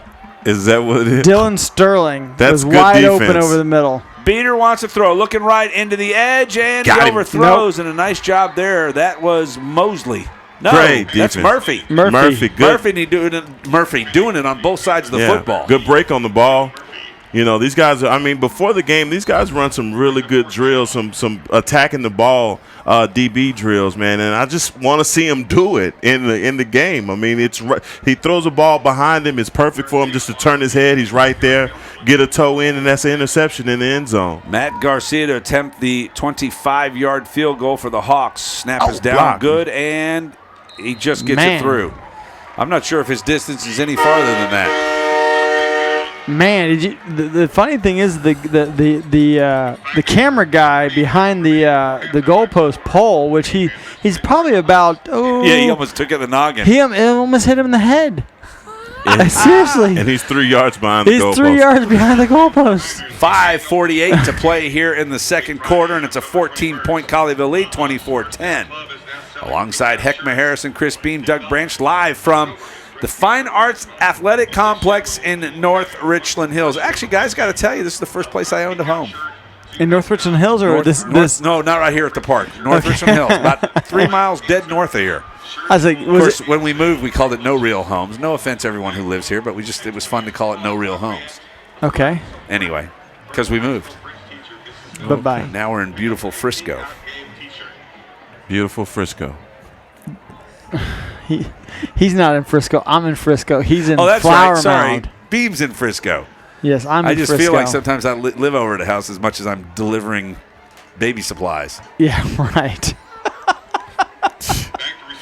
I'm going to get you a gift certificate for Similac. Yes, appreciate it. I'll take that. Who needs Red Lobster, right? Nah, Similac. That's the way to go, baby. Colleyville set up, or check that, Birdville set up. Looks like they might try the onside. It's a little pooch kick going right. At the 21-yard line, it's fielded there. Coming up, got room. 35, cuts outside, got the edge, 50, and across midfield to the 46-yard line. And I think Marcus that was Mosley on the play. Yeah, real nice play by Mosley setting that one up. And as soon as he hit the edge, I mean, he was almost adios. He has some great speed when he gets out in the open. Would you agree, Heck? I do. I mean, I think he learned from the last time. He had a great opportunity. Right. There was a window that opened up that he wasn't able to take. So I think on that one, that was definitely what he was thinking, man. I'm going to set this up, let my blockers get in front of me, and then try and make a play instead of outrunning them. 45-yard line is where they'll start this possession. Bryce Boyd, Jermon Thornton to the near side. To the far side, it's Cam Brown in the backfield. Kevon Ahmad looking to throw. Out to the right side. A nice job by Kevon Ahmad and just fall out of bounds. They tried to set him up and hit him, but he'll go for 17 yards and a first down out to the 27-yard line. And with 5:40 to play, there's time for about 2 more scores. Yeah, I mean, it's just absolutely – it's what a treat, man, to watch this kid Cameron. He can pretty much throw every route in the route tree very well. But that back shoulder fade is his signature throw. It's lethal. He is the gunslinger. Oh, wow. Well, no. Big fella. He almost faked his motion. He almost did. He almost faked his motion. It would have been funny if he would have stepped back and went into motion and then went back. That would have been funny. The official like, wait, was he an eligible receiver? Yeah, that's funny. First and 15 now from the 33. This is Jacob Kramer. Yeah. Roan wants to throw. Going to come out to the right-hand side. It's caught. Couple shakes, and here we go. Up the middle. Get out of the official. Ref. He still's not down. Who was that? Who is that masked man? That's number 7, Jared Webster. Jared Webster probably is filling in for probably Connor Cole. Connor Cole. Give the official credit him with an assist on the tackle. Absolutely. Jeez, get out of the way. In the way on that one. He's like, here they come. They get a lot of the penalty back. It's now 2nd down and 4. Roan directing traffic in the backfield. Thornton to one side, Ortiz to the other. Snap comes back, hands off Ortiz. Thornton doesn't really get a block. He just kind of walked up and gave the guy a kiss. Needs to go and bury that guy, doesn't he? Yeah, it needs to bury him. Yeah, it's kind of a half-hearted attempt at a block right there, guys. Well, that's why I said, and I wasn't saying a real kiss, but he just kind of walked up there and said, hey, you're my friend, man. Can you get out of the way? We follow you, Doug. Okay, well, I just didn't want to give you guys the wrong impression. Trips to the top side, one receiver to the near side is Kevon Ahmad. Fan club president Heckma Harrison here. They want to throw. Roan got a man, caught, and no, hits off the helmet. How is that not pass interference? Explain that one to me. Never turned around, hit him in the back of the helmet. Yeah. I mean, and he was like holding the guy's arms down. How? I don't even know. We've got a timeout or a flag. What do we got? Timeout on the field, Colleyville. 4th and 4. 3:52 to go in the half. Let's take it with them, guys. It's Colleyville Heritage Panther football on high school game night. We will return after this message from Nikki Harrison in Advanced Chiropractic. When chiropractic care is a must, Dr. Jeff Connors at Advanced Chiropractic and Sports Care is your go-to. He has been located in Colleyville, Texas for over 10 years. With a convenient location off of Glade and Highway 26, Dr. Connors has worked with athletes of all ages, from professionals to amateurs, especially your Heritage Panthers. For over 20 years, Dr. Connors has helped patients in the DFW area with his unique chiropractic care as well as acupuncture. Call his friendly staff for a consultation today at 817-428-PAIN or visit AdvancedChirosports.com. Remember, if chiropractic care is for you, give Dr. Connors a call and tell him High School Game Night sent you. Back once again at the Fine Art Athletic Complex, or is it Arts? Fine Arts Athletic Complex here in North Richland Hills, Birdville ISD. It's the Hawks and the Panthers on a gorgeous night. Wind is probably keeping everybody really comfortable outside. From the north, we had light jacket, maybe a heck of a storm blow through here around 4 in the morning that ended up putting my dog in the bed with me. Beware of the flying crickets, man. Yeah. Well, watch out. That was last week. Jeez. He's still worried about crickets on the field. It was like the birds. Remember Hitchcock's movie, The Birds? But I want you guys to give me crickets. Credit for my professionalism. I'm doing an interview, and a cricket hits me in the head, okay? Oh, I thought you were going to say he flew in your mouth. Yeah, that's a whole other story. Oh, that's a different play. And it's caught, and it's a touchdown. What a play. Catch. 4 is Jacob Guerrero, and that came out of the hand of Caleb Murphy. They set up, and look at him going crazy. Jacob Murphy, man. Man. With his first touchdown of the season, and I'll tell you what, he had to go get the football and pull it in and drop into the end zone, and that's I think that's the first touchdown actually thrown by a non-quarterback since we've been at Colleyville. Wow. Well, that was a great catch. He came back and he got that ball, and they were one who was taking that touchdown away from him. Yeah, Watson to convert the PAT, and it is good. Oh! I'm telling you, it's going to hit one of them trucks. Just looking for it. I'm telling you, it almost did. That gray one. It did.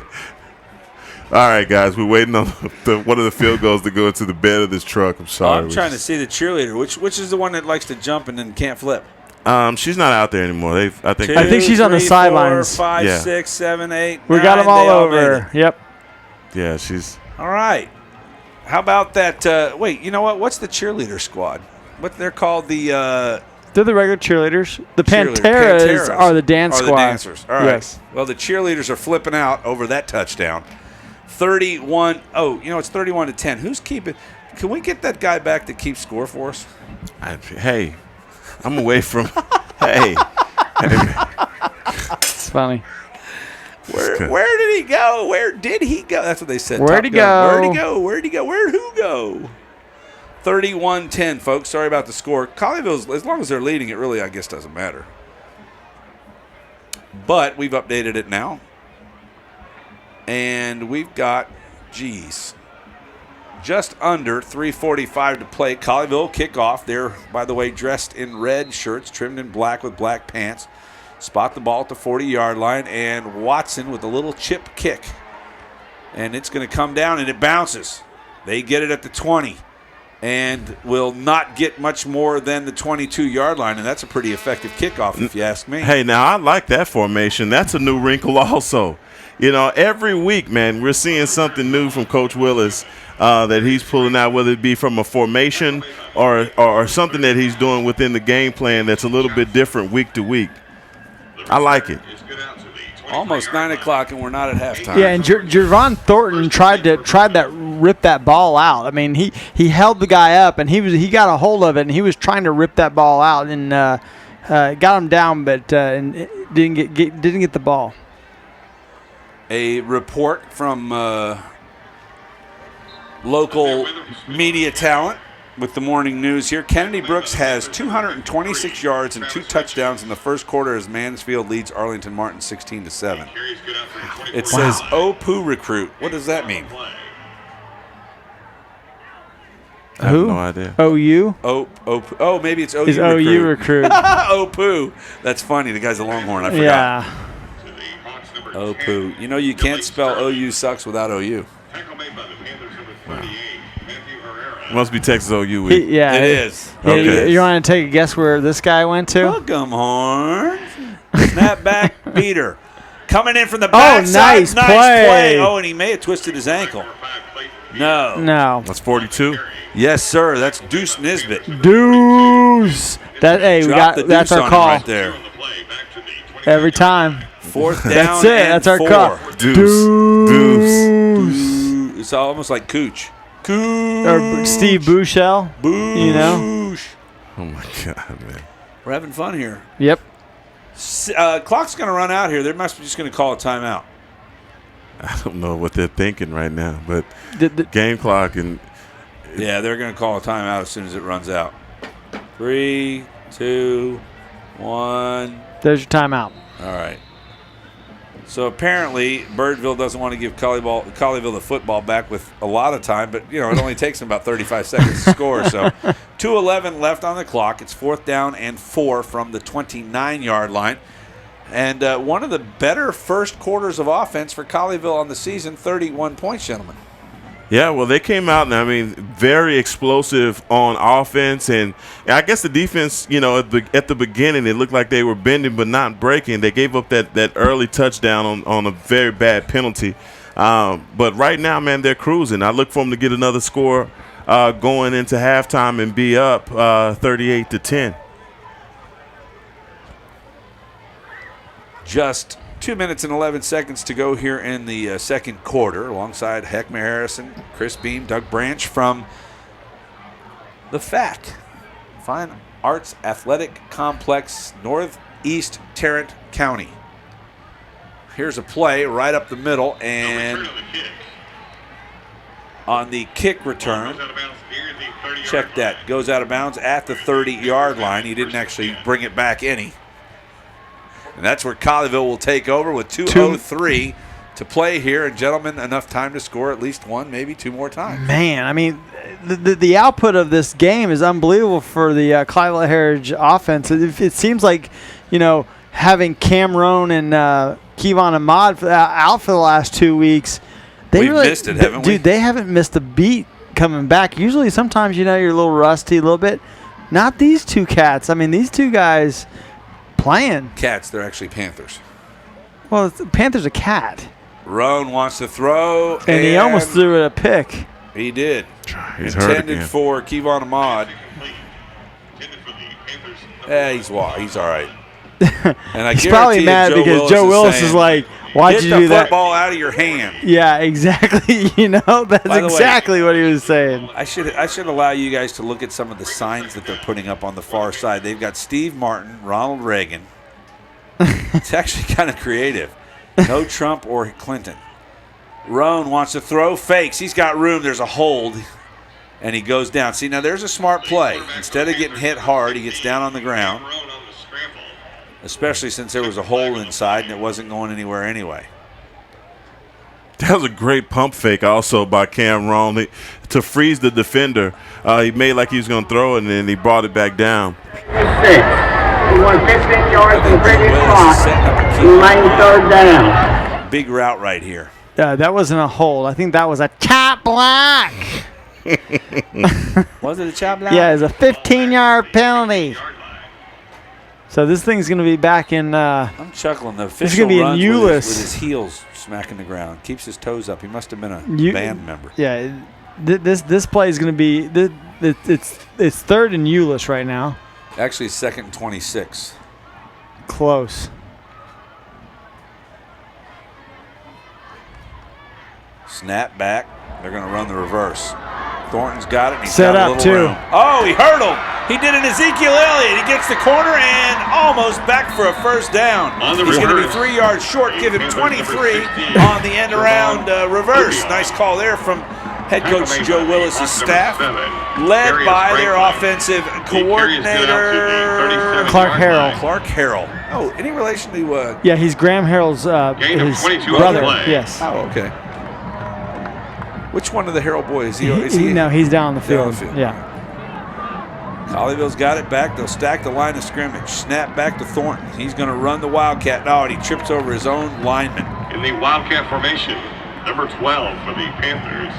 Right. Is Colleyville going to run this ball, this clock down, or they're going to call timeout? Meaning Birdville. I think they're going to let it go. I'm not sure why. Maybe they're setting them up That's for a big interesting. play. Ball remains spotted. That last play, I didn't really get that. Yeah. Fourth down. What was that?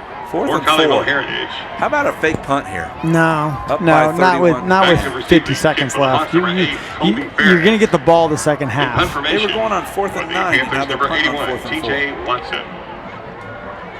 All right, they're going to kick it away. You better snap it. Murphy will snap it. You better snap it. Oh, he's going to call timeout. And there's a timeout on the side. The special teams coach is not happy that it took so long to get everybody on the field. So we've got a timeout. Let's take it with them. 31-10, Colleyville. Back with more Colleyville Heritage Panther football here on high school game night after a delicious message from Which Which.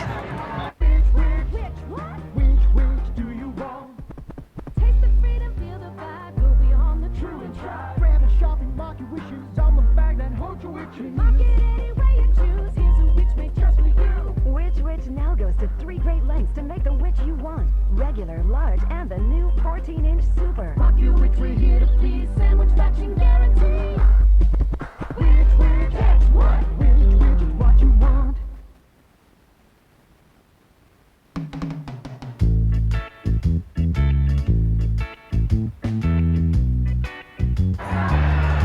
Back once again at the Fine Art Athletics Complex. We play this music in honor of Heckma Harrison, who is moseying on down to the field with a pina colada. Snap back for the punt. Off the foot of Watson. End over end kick. Comes down at the 38-yard line and goes out of bounds. No return on the punt. The ball goes out of bounds at the 39-yard line. Oh, check the 39-yard line. At 1st and 10. Back, of course, at the Fine Art, I almost said it, guys. Fine Art Athletic Complex here in North Richland Hills, just off the border of Hearst.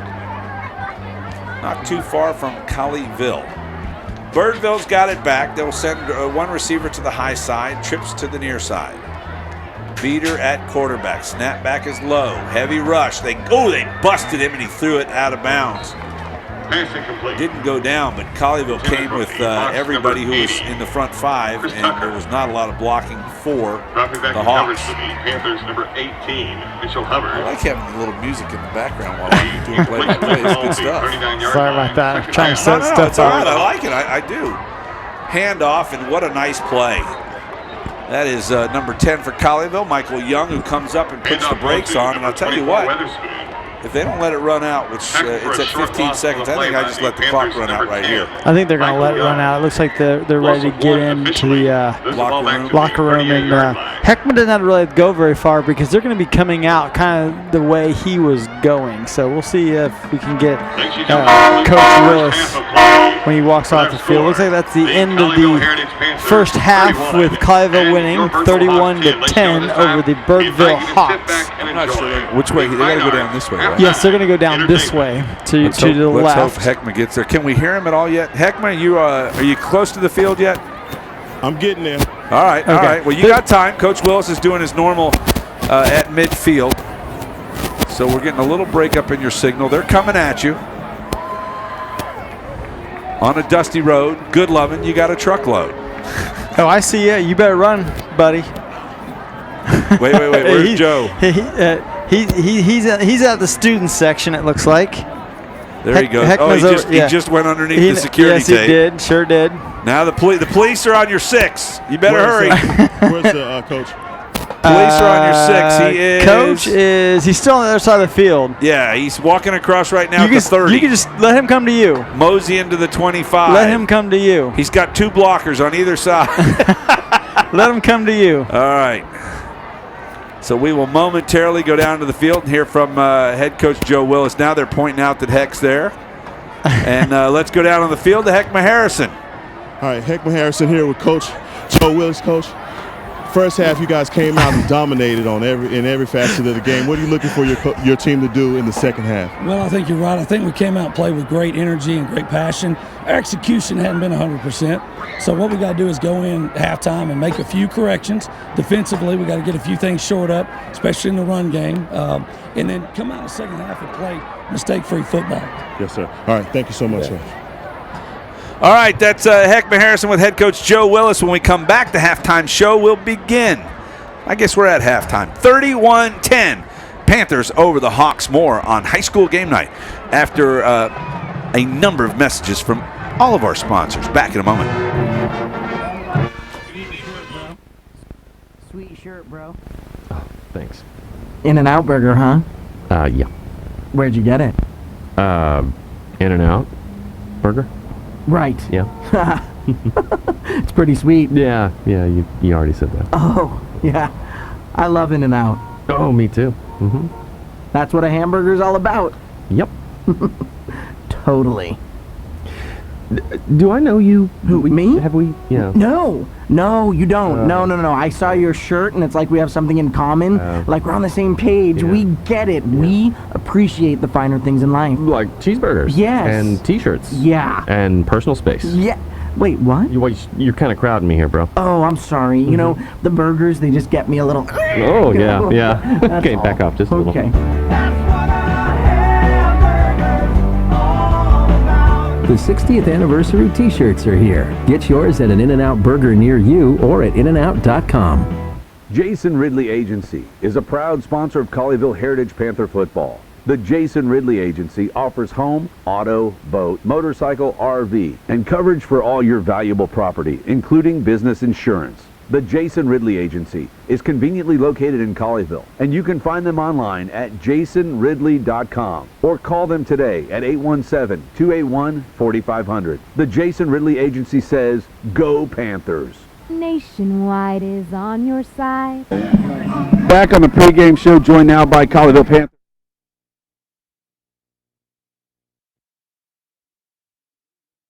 For our delicious cane sauce, but we'll take the secret to our graves. You know, our founder, Todd Graves. He's the guy who figured out which blend of spices makes every drop of sauce totally tasty. Of course, it helps that our cane sauce is made fresh every single day, no matter what. And Todd's also the guy who won't spill his secret recipe. But you can dip in it all you like. Raising Cane's, one love.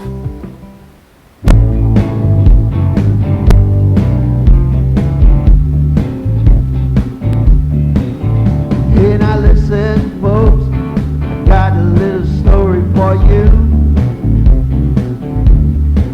about where I get my comfort food when I'm feeling down and blue. I drive down South Whitechapel to the feed store, barbecue. At Frost, an industry-leading 91% of customers stay with our bank year after year, which means 9% don't. Some move, some change their marital status, and others no longer need us. But a few leave because we could have done something better. So we won't stop pushing, refining, retooling, refueling, tweaking, thinking, and bending over backwards to move things forward. We know that's a lot of work for just a few customers, but to us, they're worth it. Discover the difference. Century 21 Mike Bowman has been helping families since 1971. Our dedicated professionals, customer service department, and state-of-the-art technology provides unsurpassed service. Visit c21bowman.com now and register for cash back on your next home sale or purchase. Over 6,000 families chose Century 21 Mike Bowman last year. So whether you're moving across town or around the world, discover the difference with Century 21 Mike Bowman. Mario and Luigi are racing to Dave & Buster's to play the new Luigi's Mansion. Explore the haunted mansion and help Luigi capture all the ghosts. And right now, the only place in the country to play it is Dave & Buster's. Now you can play both the new Luigi's Mansion and Mario Kart Arcade Grand Prix free. Plus, try new food and awesome new drinks. Mario and Luigi have never been bigger or better. Only at Dave & Buster's. When chiropractic care is a must, Dr. Jeff Connors at Advanced Chiropractic and Sports Care is your go-to. He has been located in Colleyville, Texas for over 10 years. With a convenient location off of Glade and Highway 26, Dr. Connors has worked with athletes of all ages, from professionals to amateurs, especially your Heritage Panthers. For over 20 years, Dr. Connors has helped patients in the DFW area with his unique chiropractic care as well as acupuncture. Call his friendly staff for a consultation today at 817-428-PAIN or visit advancedchirosports.com. Remember, if chiropractic care is for you, give Dr. Connors a call and tell him High School Game Night sent you.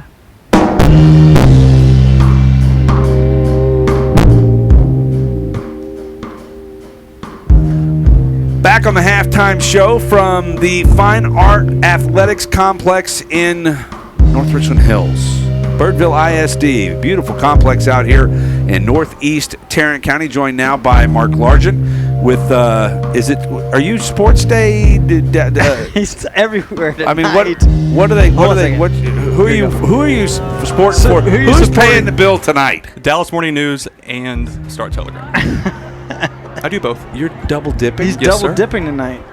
That's nice. I like that. Is that like, hey, I better not do? No. I better not say it. It's all right. No, it's all right. Yeah. Anyway, Mark Largent joins us, second cousin of Steve Largent. If you don't know who he is, well, no big deal. Most people in Oklahoma do. Yeah.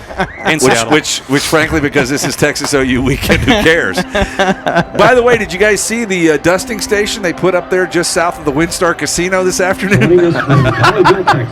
You know, when the Sooners come in, they run them through the dust off. Yeah, It's a joke. It's a joke. Anyway, it's a 31-10 lead here in North Richland Hills. And Mark, you've had a chance to watch a number of these teams in District 8 and 5A, and you look at them and you say, okay, obviously the game, and we don't want to foreshadow much, but Grapevine and Colleyville are probably going to play for a district championship. No doubt. The only problem I would say is that I haven't seen Richland really play a tough opponent yet, so I can't really say about them. But I will say, in seeing the other teams, you're Grapevine, exactly correct. Colleyville. So what is, we see Grapevine scores. We haven't been to a game. First time we'll see them is when we play them at Mustang Panther Stadium. What's their game? Actually, I can say I haven't seen Grapevine yet either, and I apologize for that. I haven't seen Grapevine yet. I've only seen Richland and Birdville. Okay. That's it. And actually, after last night, I will say this. In seeing Fort Worth Poly versus Richland, unfortunately, was a massacre, and I hate to say that. Previewing a game for y'all next week. And I got a question. It's going to be a yeah. So here's my call next week. Yes. Touchdown! Touchdown! Now, anybody know why I said it like that? No, go ahead. Because they're the Poly Parrots. Are they? With a very creepy mascot on the sidelines. Touchdown! That's another touchdown! Yeah, a very creepy mascot on the sidelines too. That could be ESPNable, couldn't it? You ever heard a broadcaster do a parrot impression? And like I said, with a very creepy mascot that could give the old New Orleans Pelicans a run for its money. I will just say that. But I will say that Richland's game last night, as I said, it was an unfortunate score of 78-0 for Richland. Was there a lot of defensive scoring in that game? There was one. There was one fumble return early in the first quarter. And I will say that what will be an advantage for Colleyville Heritage next week is the run game. There was a 463 total offensive yards for Richland last night, 276 of it on the ground, and it's just an unfortunate, thing to say that. Good district to be in. Absolutely. Every district has that one or two team where you just want to lick your lips and just say, bring them on, and that's going to be next week for y'all, for Colleyville Heritage. Well, we thought that would be actually the last 2 weeks in Dunbar and Eastern Hills, but Dunbar wanted to come out and absolutely put their foot in our mouth, and we had to fight that game off. We get the victory. If you look at the way that second-year coach Joe Willis has set up his preseason lineup, playing number one Aledo at the time, giving them everything that they could handle. Then moving on and playing Euless Trinity, one of the top teams in 6A, one of the renowned teams in the country. A year-to-year basis, they're always mentioned. How does that set up for this team after, and I know we foreshadow and look towards the Grapevine game, but Colleyville and Grapevine are going to make the playoffs. Right. They're going to make the playoffs. How does that set this team up as you look forward to when the playoffs begin? Well, obviously, similar to playoffs in any organization, or excuse me, in any league. By the way, it's you make it organization. Organization. Sorry, There you make it. You deserve it.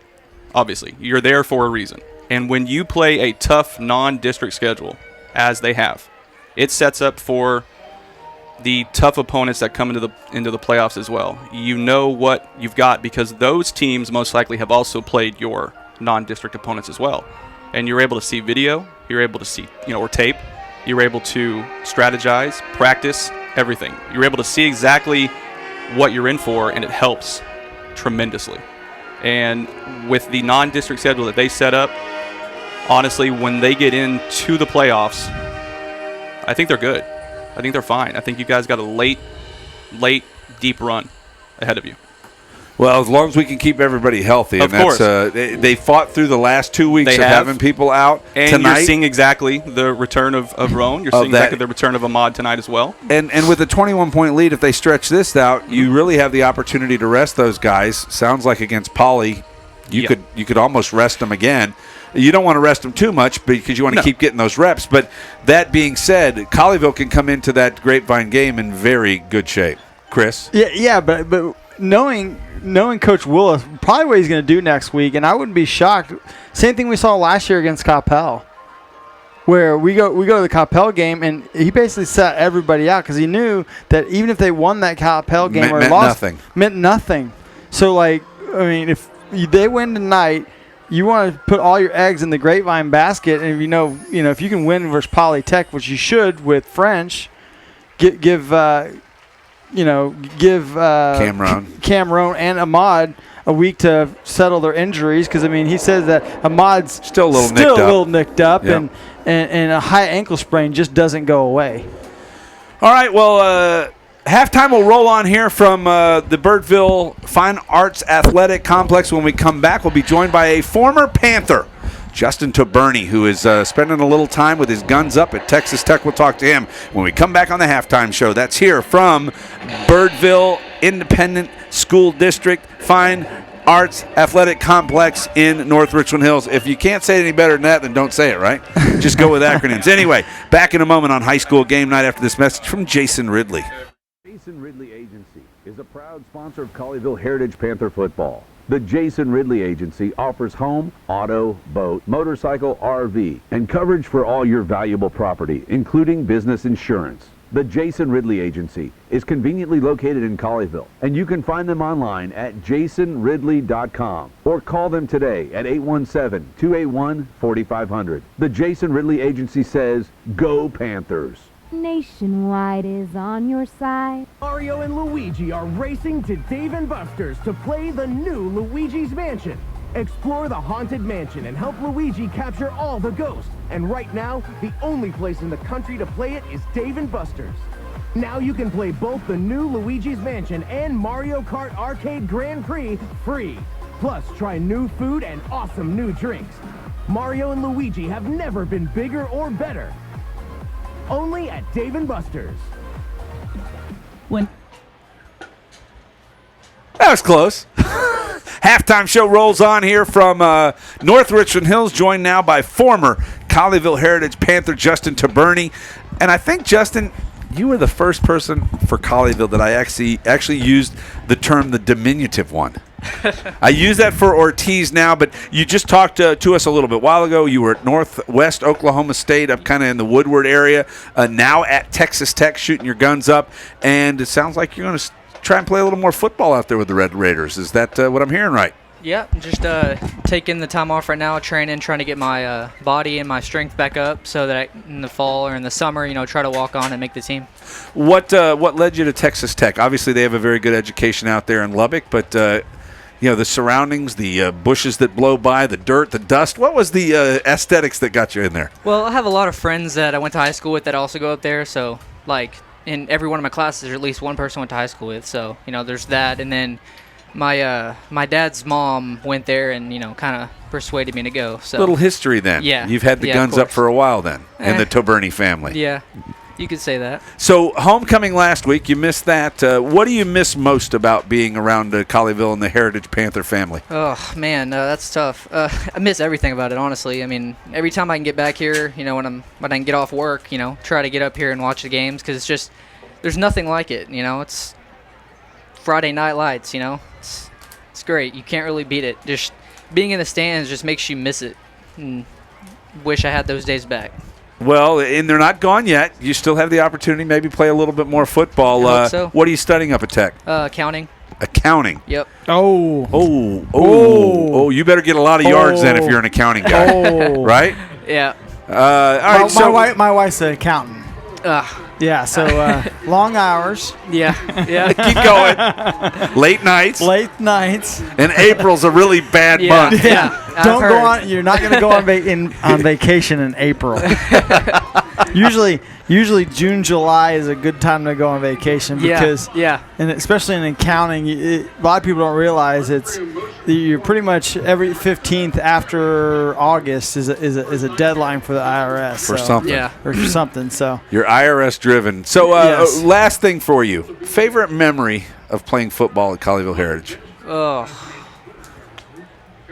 man, that's I have a lot. I'd probably say the last game I played in high school when we played against Cedar Hill in the playoffs, just getting to play at Cowboy Stadium and getting to play against the team that eventually won state. It was just a really cool experience, and I'll never forget it. And that was that Cody Thomas's senior year? No, that was 2 years ago. That was, 2 years ago. 2 years ago.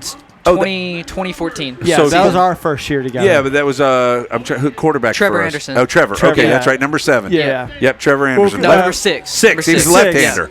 Yes. But who got hurt in the beginning of the year? Clayton Oliver. Clayton Oliver. He got hurt. If Oliver would have he got hurt in the Lake Highlands game. He hurt his. I think it was his something in his hand. That's where they shut the lights off. The Lake Highlands, game, the Wildcats. They that's a quick story. We're in the booth after the game doing the post-game show. There's like nobody on the stadium, nothing's going on, and then the whole thing goes dark. They shut the lights off. We go dead, and I'm looking at Beam going like, are we staying the night here? Finally, a guy comes up and he's like, "Oh, you guys are still here?" And we're kind of like, "Yeah, we can't even see to clean stuff up." Well, let me go turn the timer back on.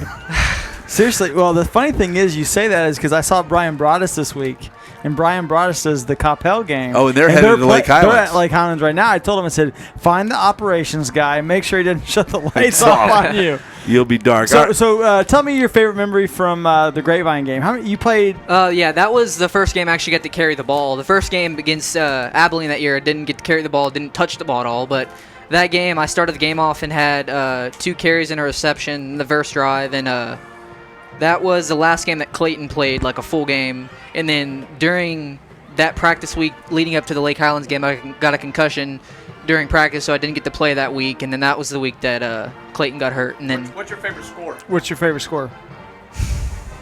By the way, Dean Jones is kind of joining us in the background. We do have a microphone. If you can turn that. I'll give Dean Jones my headphones. Your heads. All right, Beam's off headphones. Just tweaking. Run the board there, Beamer. All right, Dean, your question. Well, what's your favorite score when you play Grapevine? I know the Red Rail is a big deal, and then you've been in a lot of those good games with you and Philippi and Crouch and all those guys. And so I know this game coming up, we were just talking about it earlier, about you coming back to town to see that one. Yep. So what was the favorite score you always remembered? Which one? Because I remember all 3 of them. So. All right, give them all. Sophomore year, it was 69-27. And a win. Yep. That was the first game I bubbled for varsity. And then junior year, I believe it was 35-0. And then senior year, 35-7, I think. Too bad that the whole SAT, ACT is not like scores. This kid would be like right at the top. Isn't it amazing how you remember? I mean, my wife always made fun of me. I played golf professionally. She said, every golf course, you like remember shots from 20 years ago. And I'm like, yeah, you remember good things that happened in life. I remember the randomest things, too. It's not just important things. I mean, I remember stuff that I shouldn't remember. But I remember just random dates and random numbers that have nothing to do with my life anymore, but I just remember them. What about your first touchdown?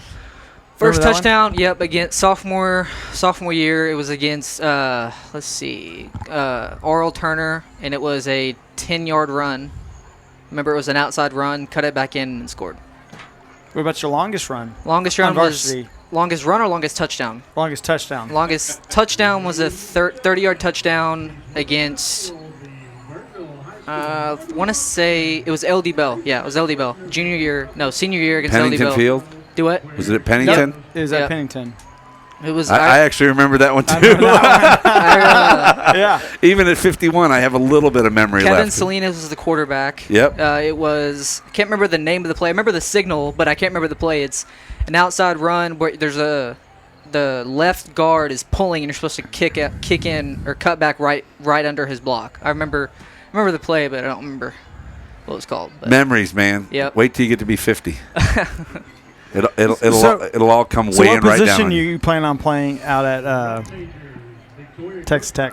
Oh no, I mean, it makes sense to try to play slot, but I mean they have some really good running backs and really good receivers. I mean, you kind of have to have good receivers at Tech. Throw the ball 50 times a game. There's a real good guy over Frisco. Wears number 11 for the Dallas Cowboys. You could probably pattern your game maybe a little bit after him. You kind of have that same. Although I think Cole's a little bit I gotta taller. go with the hair though. No, he doesn't have the hair. Yeah, he just cut it. Hair's gone. Yeah. What is it? Who was the guy that got his hair cut and then couldn't do anything biblically? Was that Samson? Yeah, Samson. Samson. So Cole Hey, cut it's his working hair for him. and looks. It works, Yeah. yeah, it works. When you don't have all that extra drag on the back, you're able to run those routes. People don't see you. Yeah, Dak He got finds married, him, had kids. Usually you start playing well when you have kids. Yeah, because you got to pay for them. Yeah, exactly. That's how it works. Let's not do that for you until after college. Beam with his great advice. Yeah. Dr. Beam over there. Yeah, all right, well, we thank you, Justin Taberni, for stopping by, and continued good luck to you, and we hope to see good things from you, hopefully, at Texas Tech. Thank you very much. He's going to tell you to hook 'em horns, and I'll sick 'em bears. And yeah, there you go. So you can put your guns up. And we're all friends except when we play Texas Tech. Of course. Good.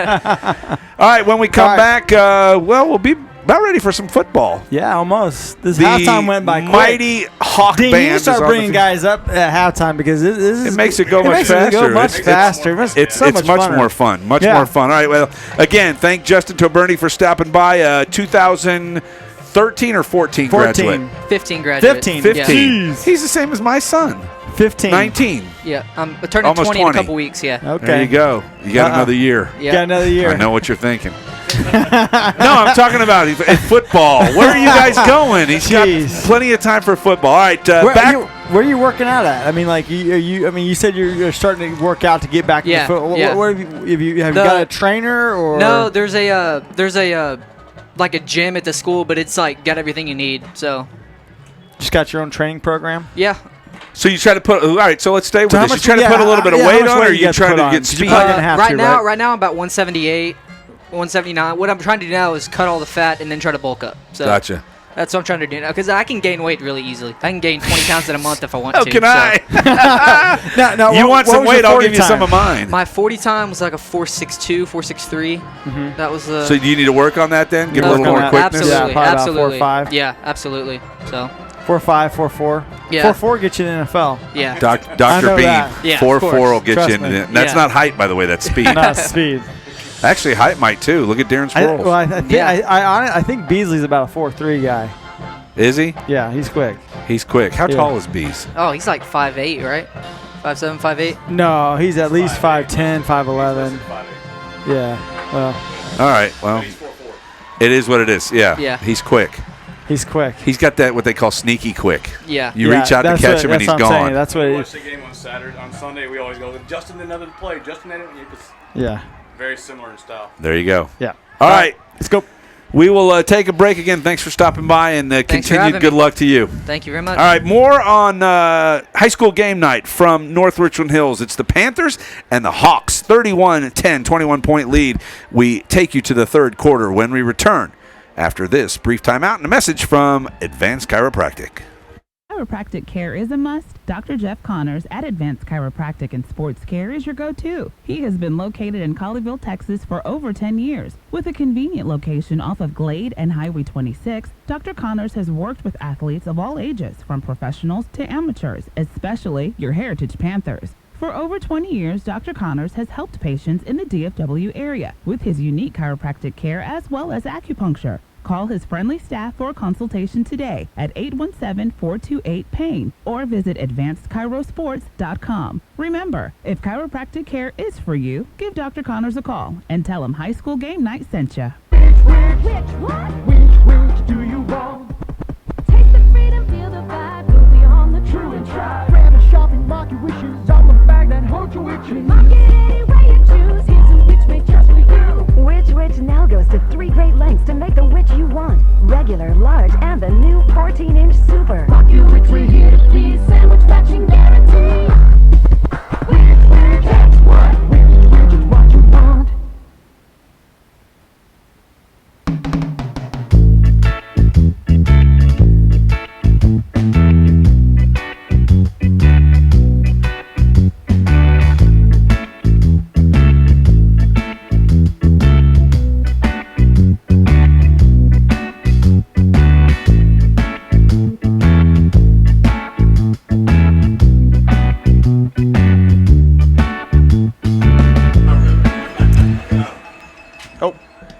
That's my bad.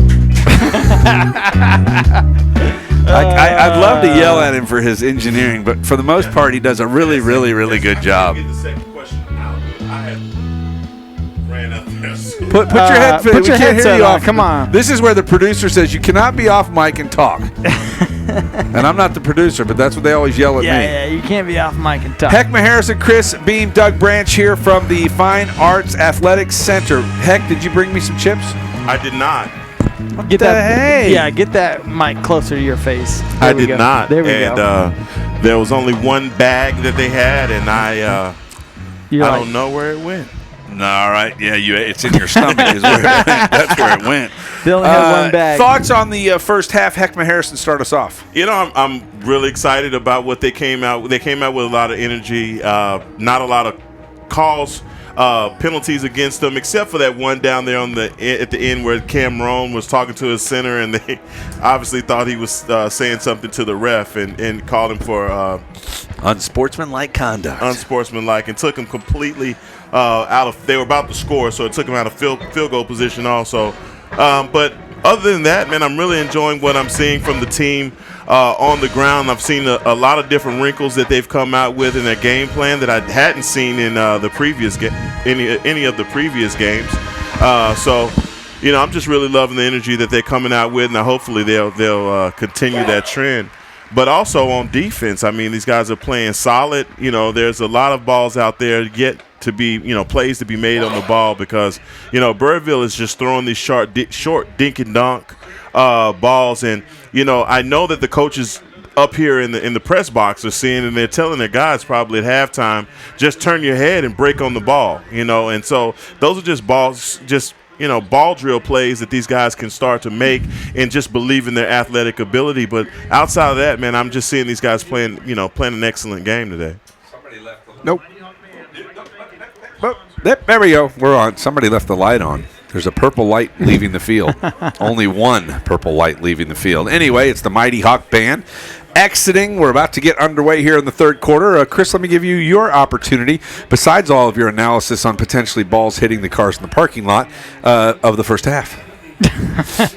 I think the second half, the Colleyville Heritage offense need to kind of start running the ball, to get the run going. So to kind of take the will out of the Birdville defense, because I think towards the end of that second half, it seemed like the Colleyville Heritage Panthers got stopped on 2 of their last 3 drives, and they had a punt to Birdville. So we'll see what happens coming out the second half with the Colleyville Heritage getting the ball, because they deferred to the second half. All right, they will get the football, as you mentioned, with a 21-point lead. They've looked really good, in my opinion, on offense. You definitely, no disrespect whatsoever to Landry French, because he did not have the reps that Cam Roan has had in games. But, Colleyville is a completely different football team, because he does not, and I say Cam Roan, does not overthrow many passes. He hits people. He's got a nice, tight spiral. He definitely understands how to lead a receiver, and I just think that is one of those things that allows this football team to be multi-dimensional. It opens up the running game for Ortiz when you have to respect what happens on the outside. And clearly, we've seen it with Dunbar. Dunbar tried to come right after Landry French. I mean, they were coming at him, throwing fists, wanted to hit him in the mouth, wanted to step on him, stomp on him, do everything. And you saw Colleyville's offense struggle a little bit. They started getting it going when they started running the football. But clearly we have seen that when Cam Roan is on, this offense is like a Rolls Royce. Yeah, I mean, you got to look at it like this. Landry French got a lot of reps in Cam Roan's absence that he absolutely needed. Now, you didn't want him to be hurt to get those reps, but at the same time, he's got that game film and you got something to build on for next season because Cam Roan is a senior. But the thing about it is, guys, just the trajectory of the balls that Roan throws, just the way that he plays the quarterback position, the way that he leads his team. It looks like the Hawks on fire. They have a smoke machine. Yeah. Oh my gosh! I thought they let the Hawk down and he caught on fire. No, but just the way that he leads the team. It's just leadership. Getting guys in the right place. Talking to guys about making mistakes and just seeing what he does. And so he's different. I mean, he's your leader and he's the guy that's been out for 2 games. And so I'm sure everybody has been welcoming him back. Birdville to kick the football off from their 40. They'll work from their right to their left here. High kick. It's going to come down in the hands of Mosley. Got the right side again. Stops this time at the 50, and he fumbles the football. Goes out of bounds, though, at the 45 once again, and that pretty much looked exactly like the return from last time. It almost and actually made it to the same spot. Same exact spot on the field. So Colleyville's at least got that play down as they go for, we're going to call it a 30-yard return for Mosley, as I believe he caught it right around the 25-yard line. As we head back to action, Chris. Hackman, do you like that kick? I hate it. That kick. And it doesn't make any sense, especially, giving up that much field position. You're giving it to him on your other side of the ball every time. Snap back. They're going to run it. Trying to come out the backside. And not able to do it and maybe losing a yard on the play was Hunter Metchling. He's in the backfield, and this is an interesting setup we've got here. This is a full house backfield. They'll hand it off. Metchling coming right. He's got a little bit of room. Gets to the edge, and he's helmet-to-helmet contact as he goes out of bounds at the 41-yard line. And Colleyville's going with 3 backs in the backfield in a triangle around Cam Roan. I'm telling you, each and every week we've seen something different that Coach Willis is doing. And I'm, like I said, I really like it. I think that it puts a lot of the people that study the film off balance because you don't know what they're going to come with next week. Imagine being like the 8th team to play this team. No, wouldn't want to do it. Snap back, Ortiz up the middle, got room, breaks across the 30, 25, got blockers to the 20, 10, 5, touchdown, Ortiz right up the middle, and it's another Colleyville Heritage Panther. Touchdown. I got it. You got it? I'm not going to yell out first down. Well, that wasn't the call. I told you they're going to start running the ball. Man, and it couldn't happen to a better team. Colleyville gets the touchdown. That's how Coach works. I want to say, was that about 39 yards on that one? Didn't they snap that about the 39-yard line? The 40. 40? The ball was on the 40-yard line because it hasn't updated yet. Extra point is good. That'll run the score to 38-10. Colleyville now stretching it out and trying to put their foot on the throat of the Birdville Hawks, or I should say shoot the Hawk down. I think they've done a pretty good job, or at least the Hawk has got a clipped wing right now. Yeah. The Hawk is getting battered up right now. It's like that movie Black Hawk Down. Did you say battered like B-A-T-T, batter? Batter, like batter, like you're frying. Yes, yeah, I like that. Batter the Hawk. Yeah, battering the Hawk. But here's the deal. I don't know how Hawk tastes, but hey. I'm going to leave that alone. Pretty good. you know, the thing about it is you look at Ortiz, man, and the tough running that he did on that. That's exactly what you're going to be looking at. The longer you play, the longer you go in the district and in the playoffs, you're going to need that to succeed against some of your upper echelon teams. That's what Taberni looked like when he used to run the ball back 2 years ago. Really? Oh, my gosh. Pavel Picado. Number 22. He'd get in there and like, oh, here comes Taberni, and boom, he guy's quick. To kick for Colleyville. From the 40-yard line, he'll put it in play. And the right foot drives the football deep down the center of the field. To the right hash, caught at the 7. Going right, sneaking through, and coming from the backside to make the tackle is Metchling along with Cam Brown, and the ball will be down at the 34-yard line, and that's where the Birdville Hawks will take over 1st and 10. You know, just sitting there listening to him at halftime talk about some of the plays that he remembers from high school, you know, you really just – it makes you love this stuff, man. Friday night, these kids don't realize, man, when you graduate, when you leave high school, so for some of these guys, it's the last time they ever play this game. He's trying to play again. And he's trying to play again. It just shows you the passion that guys play with. Oh. Weatherford makes a nice cut. He's got room. 45-30, 35, and he's nice tackle. Just barely, and that was a shoestring tackle by Jervon Thornton that saves a touchdown, and that run went for probably 40 yards. And unfortunately, on the outside, Save Hedge took a bad angle and allowed that run from Weatherford. We're going to have to call the 8-5A track meet because it's going to be good. I'm just going to let you know. There's going to be some speedsters on that 100-meter dash. I tell you, Witherspoon. And Witherspoon's going to be on that. You know that, right? He was flying. His running style, he got that head all the way back. Yeah, that's a 100-meter dash guy right there, boy. His head was back. He just trying to go. 5-yard gain on the play on the reception by Xavier Beasley. Handoff going right side. There's a late hit that comes in, but no flag. Matthew Herrera with the stop of Weatherford. And it looks like Weatherford's hurt. Yep. He goes down on the ground, and they're going to blow the whistle. I don't know if it's a cramp or an ankle. No, they hog-tied him, and he tried to keep it. So many guys are getting hurt like that. You saw Des Bryant get hurt like that. Yep. You know, I mean, it's guys not learning how to when the play's just over. Go down. Plays over. Hey, go down. You know who was so good at that? Emmett Smith. Not only did he not get hit very often, but when he did get hit, he kind of quit, in which okay. If you got the first down, give it up. Give it up and just go down and keep from getting hurt. All right, timeout on the field. We'll take a break and be back. 38-10. Colleyville leads it. Let's come back after this quick message from our, tailgate. The tailgate food that you'll see next week. No, wait. Are we home next week? We're home, yes. We're home. All right, you'll see it next week. It's the Feed Store Barbecue.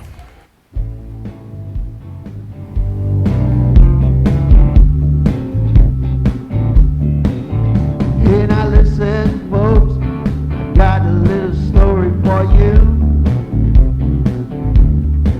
about where I get my comfort food when I'm feeling down and blue. I drive down South Whitechapel to the Feed Store Barbecue.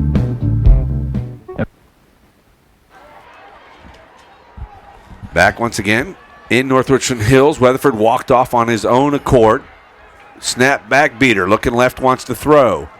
Got a man in the end zone, and it's caught for a touchdown. Right over the top. Number 10 is Dylan Sterling. So Sterling, who lost a fumble earlier in the game, is able to redeem himself partly with that catch, and that'll cut into the 28-point lead, 38-16, extra point to follow from the Hawks. Who was that on defense that was torched? Yeah. I'm just so brutally honest, aren't I? Quit being so honest, Doug. I believe, I'm not positive, but I believe that was Sage Hebb here on the right side. If you don't know, don't say. All right, well then I don't know who it was. Because I don't want his parent to come up here and beat you up. No, they won't. You know what? Wasn't my son. Actually, it was I think it was Mitchell Hubbard who's on this side. Not 18, not 19. But either way, all it does is allow the Colleyville offense to go back on the field and run the football, which will in turn run the clock, which will in turn get us home before midnight. Well, you know, it's a big night for Bemmer and I. No. We need to be driving. Depending where you live. Yes, depends That's on true. where you live. Where do you live? Exactly. You live far enough. Far enough. Are you south? Where are you? I'm in Tyler. Tyler, Frost. Are you that far? Are you like Terrell? Like almost. Almost. Good enough. Mesquite, where are you, Heck? No, he doesn't want to tell where everybody lives, but I mean, come on, you don't have to drag it out of them. East of Dallas, then I take it, since you said Tyler. Pretty much. Kickoff, chip shot. What? On the ground, down to the 10. Let it go out of bounds. There you go. Smart. Cam Brown. Cam Brown. Way to Smart think, son. play, son. I think he heard me, by the way. My inter-helmet communications worked right there. Hey, if he would have picked up that ball before it going out of bounds, his dad had been running on the field to grab him. Speaking of, where's Larry been? We haven't seen Larry. You know, I How saw do we get him Larry a up here couple for weeks. halftime? What's up with that? I saw Larry a couple weeks ago, and I told him to come up, but he wants to be that dad that's kind of like back in the background. You know, Yeah, former Super Bowl MVP. I can respect that, can't you? I can. I'm actually scanning the crowd to see if we got a long way to go. I mean, his kid's a I sophomore. see him. There he is. Front row? No, he is right above the S in varsity, and he's on the third row up, and he just happens to be wearing a big silver and blue star on his sweater. I bet he is. He probably got that from the training I'll room. hand it off. You can take a look from the training room. Yeah, brand new Nike. Probably. Larry Brown walks in to get one, but can I? No. Yeah, well, he has a Super Bowl ring on. You do not. I got an Indy 500 ring. Give me a break. Oh, that's Cam an old Brown's one. got this one. Coming this way. If he gets a block, he's gone. Nope. Who was that? I can't see well enough. That's Cam Brown. No, who was it that didn't block? 8. That was 8. He ran around Colin and Losack. didn't hit anybody. Hit somebody, son. Just Sack hit 'em. somebody. Low sack 'em, boy. All right, Colleyville takes over up 38-17. They will have the football at the 40-yard line. And I'll tell you what, they've had pretty good field position to start every drive they've been on. Cam Roan will return to the game, although I do see a number of offensive substitutes, although Kevon Ahmad is still in. Nope, so is Cam Brown. But they're going to go with that triple back set with 2 receivers to either side. And I'll tell you what, I wouldn't want to be 15 out on an island over there on the far side with Kevon Ahmad. Unless this safety's going to pop over and help. What is that about? That's not delay. Illegal substitution? On. There's 12 out there. 2, 4, we got 6, 12, 8, 10, 11, 1 and one just went off, so that's 12. Cam Brown. And Joe Willis is not happy talking to the offensive coordinator. Is that Mr. Harrell? It's not Cam's fault. Snap back, going left. Oh, got room. Oh, he takes a hit and he pushes forward to the 42-yard line. And that's just past the original line of scrimmage, Hunter Metchling. I like how Hunter Metchling runs that football because he doesn't really screw around going for that hole, does he? He just hits it and hits it keeps and going. goes. Well, he's got 2 blockers in front of him, so all he's got to do is stay on their shoulder. I know, but he's gone. Snap back, throw, down the middle, and over the head of the intended receiver. Good coverage there from Birdville. Yeah, Hunter Metchling is pretty much a downhill runner. When he gets that ball, he's already going down on you, man. So this guy's, pretty awesome. I like the way he hit that corner. Again, even with what Ortiz is doing and in the running game, I mean, these guys are amassing quite a few yards on the ground. Trips to the near side, to the high side, it's Kevon Ahmad. Snap back, Cameron wants to throw. Looking to his left. He'll run. Now he'll throw. And he hits. Oh, nice catch by Ortiz, who turns the corner, keeps his feet, Great and he's catch. out of bounds at the 44-yard line. That's nice job, and that'll be a Colleyville Heritage Panther First down. Cam Roan comes up limping on that play. And he's all right. He's all right. Yeah, he had the guy fall on his ankle. That high ankle sprain, there's nothing you can do about it. He's going to have it for the rest of the year. That was an impressive play by Ortiz, how he concentrated, got the ball before he ran, and how he picked up that 10 yards. Back to the line of scrimmage from the 44. It's first down for the Panthers. Holds his hand out, and this time he doesn't get the snap, which is not what he wanted. Ball's back. Ortiz up the middle. Finds a little bit of room and may have picked up 4 yards. Give him 3 to the 41-yard line. I tell you, San Diego State is going to get a treat. This kid Cameron, he does things in the pocket. I mean, you don't see a lot of pro quarterbacks do what he does. This guy's stepping up, shuffling his feet, always looking up the field to make a play. Excellent quarterback play for Colleyville Heritage. Trips to the high side this time. Ahmad down here to the near side by himself. Protection. Roan to throw. Crossing route. Hits Kevon Ahmad. If he breaks a tackle, he scores, and it's a nice tackle by number 7, Darius Franklin, but Kevon Ahmad gets another Colleyville Heritage Panther first down. All the way inside the 20-yard line and down to the 17 are the Panthers. Ahmad did a really good job about it. As soon as he broke inside that hole, he didn't force himself to go towards the safety. He kind of sat down in that hole more like a jog, and Cam hit him. Blitz look from Birdville. Roan's going to change out of it. Let's see if he goes to a quick slant route on the inside. Snap is back, full blitz. He'll lob it up. Kevon Ahmad in the corner, and he's just pushed off the football, but it was thrown way to the inside. If it's to the outside, back shoulder, may have a Colleyville Heritage touchdown. Yeah, that was a sweet move by Kevon Ahmad. It was a double move on the cornerback. By the time he looked open, Cam had the ball already on him. These guys have their timing down quite nicely, man. 2 receivers to each side for this 2nd down and 10 from the 17. Roan walks up. He'll change the play. Ortiz moves to the right side. Now he sets, calls for the ball. He's got it, looking. Oh, quick route. Throws it up just over. Tell you what, I'd like to see Cam Brown go after that one. Can I get a layout? Yeah. Isn't that the truth? That would have been close. Roan had to get rid of that quick, as now Birdville is basically unleashing the defense on full blitzes every single time. Of course, when you do that, what do? You run the old favorite, the screenplay. There it is. Right there. Oh, he missed him. He did it. Now, who called that? Wow. There it is. It didn't work. Clark Harrell called it, but it was a heck of a call from the booth. Yeah. You see, you're going to come full blitz 3 times in a row. I am, as an offensive coordinator, going to run a screen. Guard this, boys. They set They're up. Coming another coming full blitz. Full blitz. 7 people. Full blitz. They got all of them coming. He's got, they pick him up. This should be a touchdown. Thornton can't get there. Nice coverage on the inside. Number 7 has had a nice game for the Hawks, Darius Franklin, and Colleyville turns the football over on downs. I don't know if I'm Darius Franklin, I'd be doing that right there, what he just did. What's that? He ran by Kevon Ahmad, and he's just looking at him. He's clapping like this.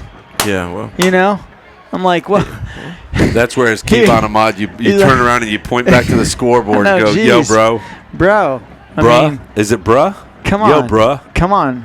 You're down by, but I wouldn't make that guy mad. That's what I'm saying, because then he's, running 50 yards in front of you. Beater hands it off inside. Well, you need your defense to make a play. Weatherford back in. Some extracurricular activity on the outside. Giving them the business. Weatherford takes it out to the 21-yard line, giving 4 yards on the carry. Weatherford has 122 yards rushing today, so he's had a pretty good day on the ground. Beater's going right, finds a hole behind the guard, and who is that on the outside? That's got to be Herrera. Oh, there's another punch in the mouth right there. It's a big-time 3rd down right here. Nice play by Herrera. Yeah, real nice play on Herrera, hitting him and holding on. 3rd and 3.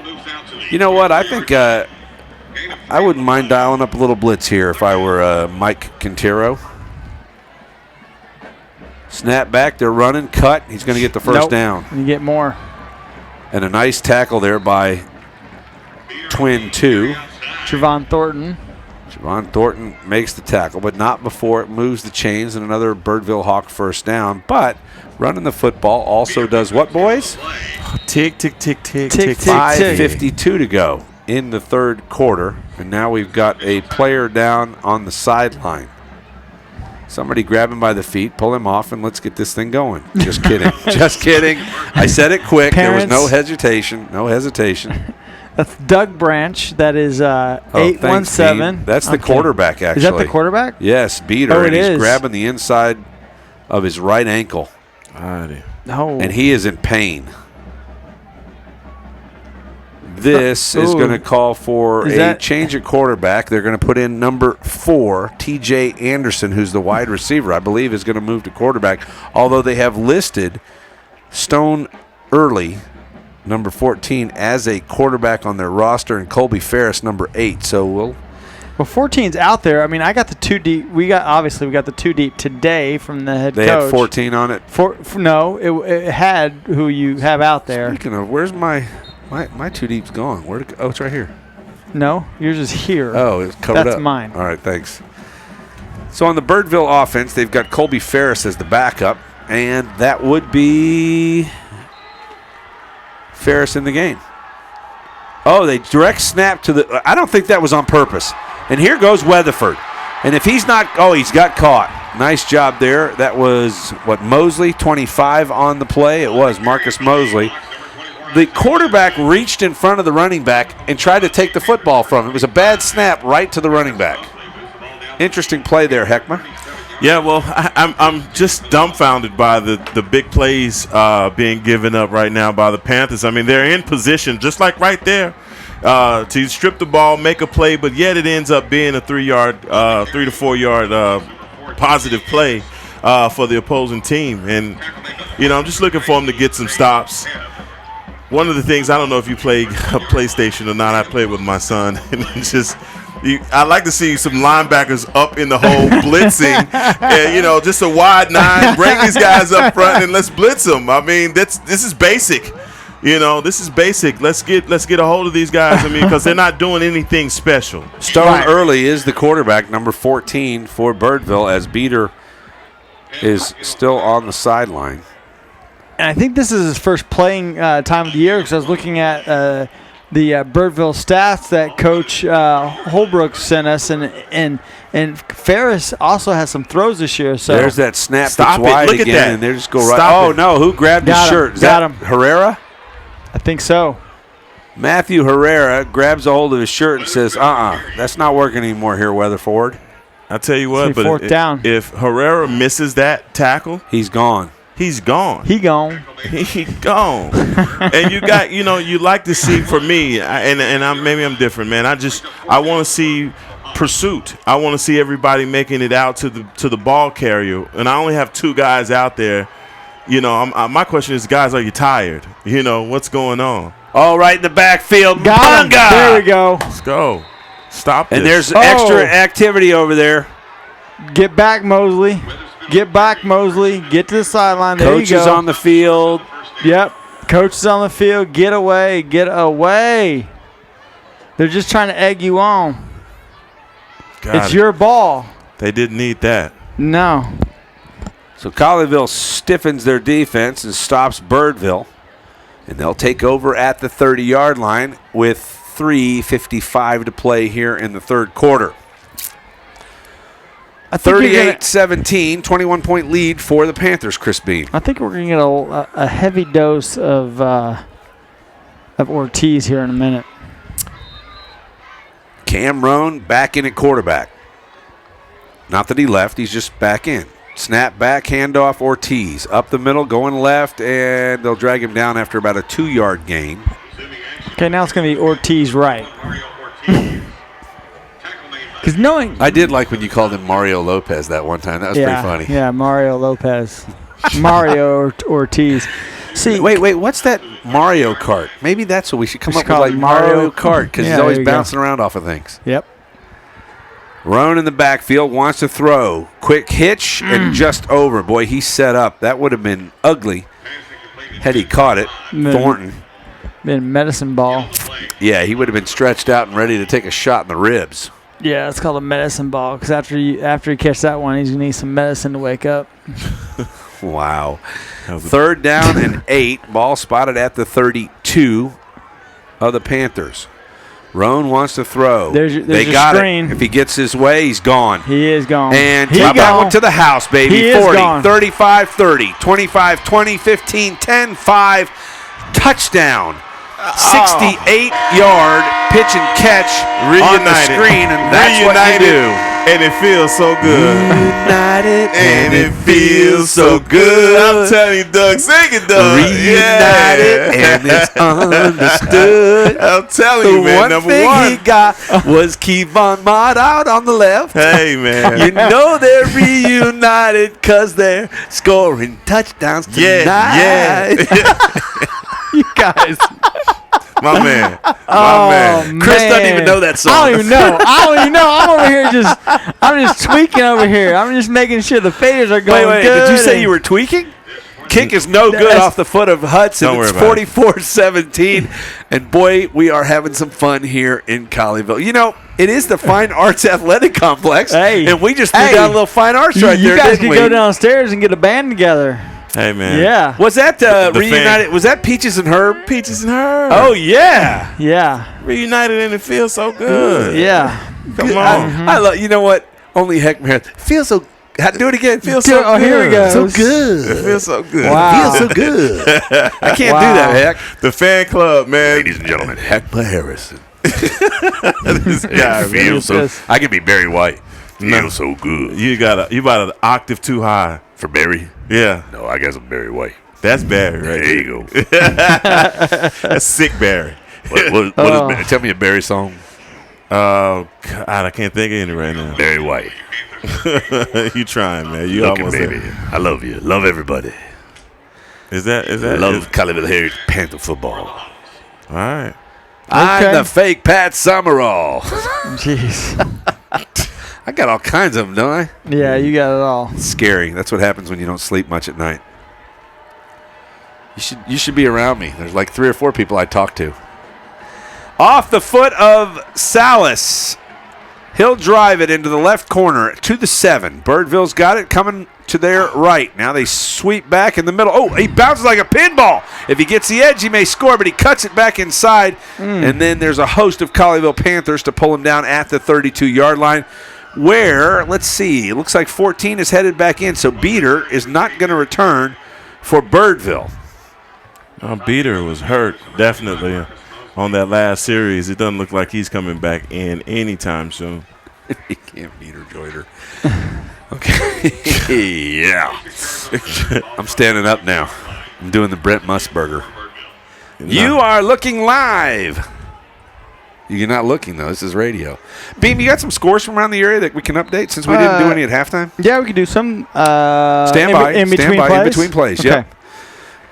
Birdville's got the football at the 32. Snap back, handoff coming left. It's Henderson, and he'll pick up 4. Give him 5 yards on the carry out to the 37. Chris Beam. The Colony beat Carrollton Creekview 35-14. Denton is up on Wichita Falls 36-14. Actually, that one is final. Sherman 42, Denton Broswell 7. Frisco Independence 42, Frisco 21. That is final. Snap back, throwing out right side. Oh, and he was looking for it. He spotted it, but he couldn't get there. Mitchell Hubbard was going for the pick 6. It was a high throw and lucky for Birdville. Otherwise, that goes to the house. He's been shown. I'm telling you guys, you play that in your mind over and over and over again. When you see a guy do that and you don't make the play, those haunt you.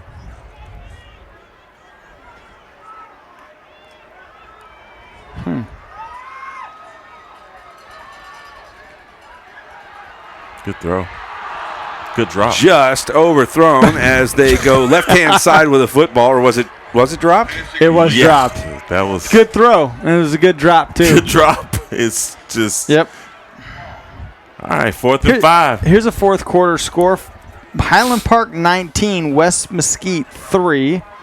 That's John Stephen Jones running the squad over there. Is Highland Park really that good this year? No, they just don't play anybody. Okay. I don't know about that. Oh, come on.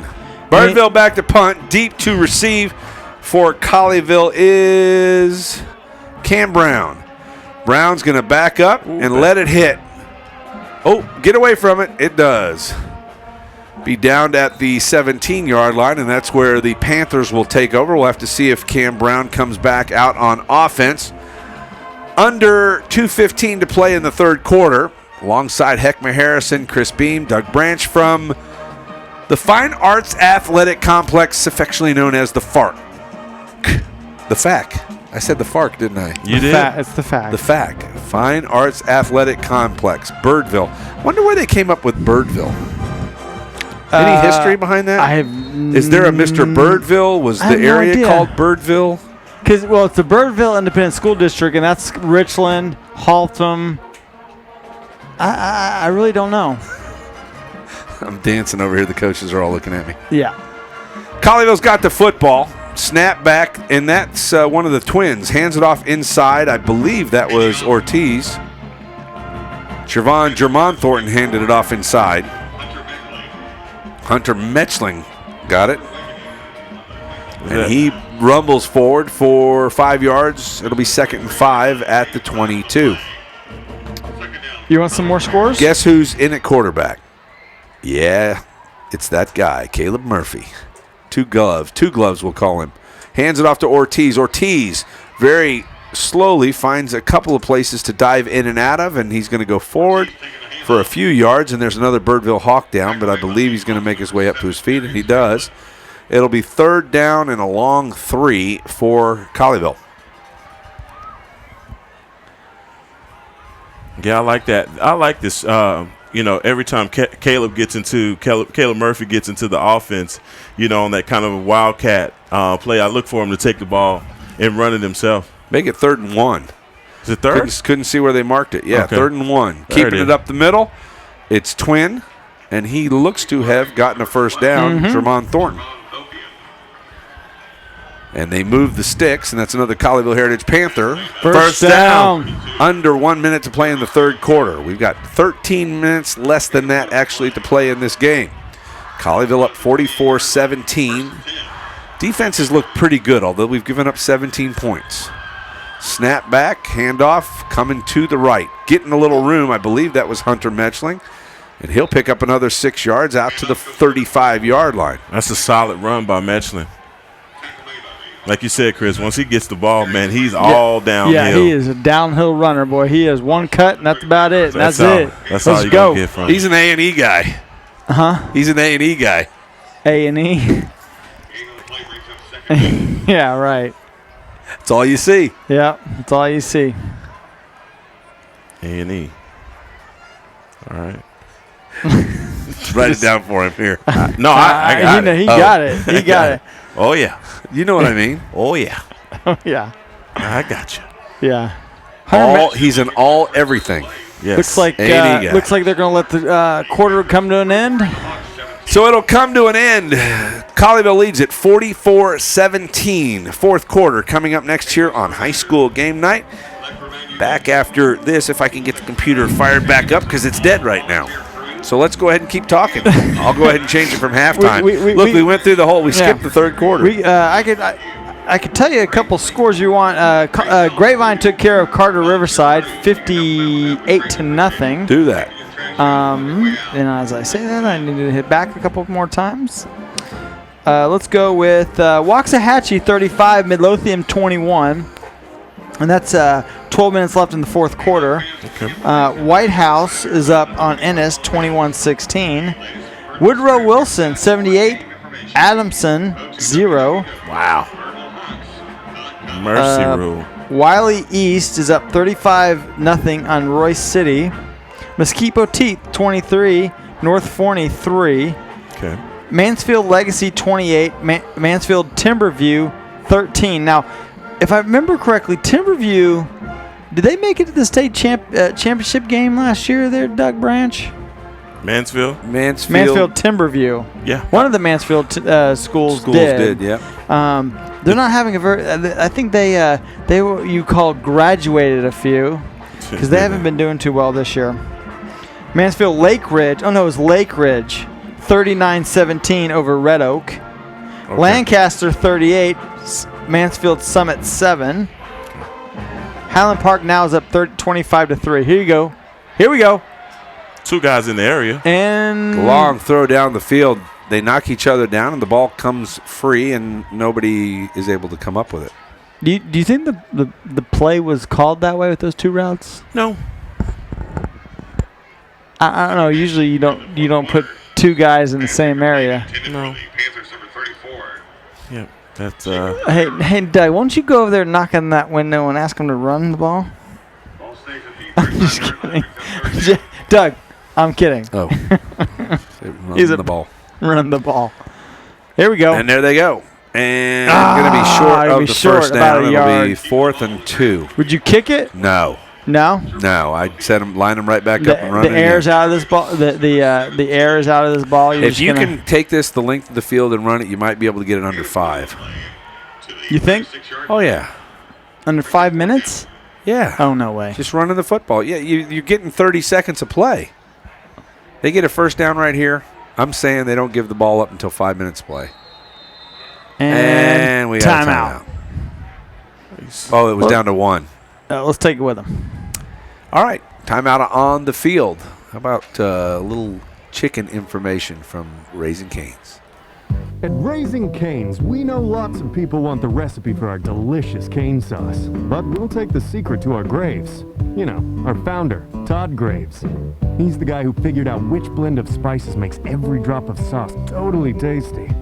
Of course, it helps that our cane sauce is made fresh every single day, no matter what. And Todd's also the guy who won't spill his secret recipe. But you can dip in it all you like. Raising Cane's, one love.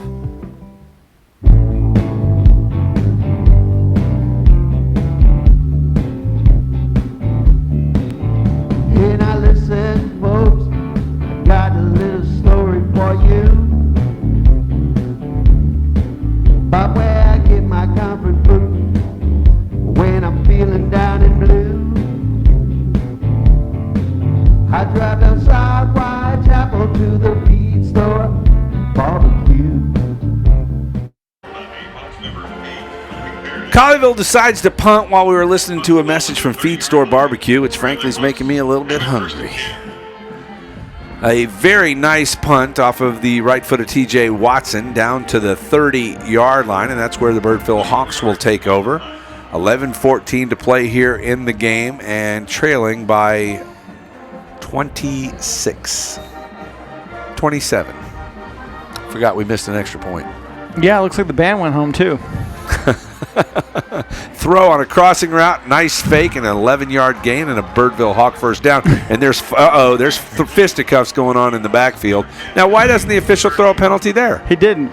The big boy is roughing up our defensive end.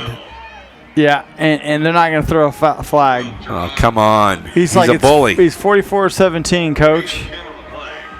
Look at the officials rolling the clock. It's like, come on, we've been here all night. You guys are the ones that threw the flags that have kept us here, just to let you know. Look at him. He's got his arm going again. Keep rolling the clock. Keep rolling the clock. Down to 10 now. Now he says reset it. That's funny. And now there's a penalty flag.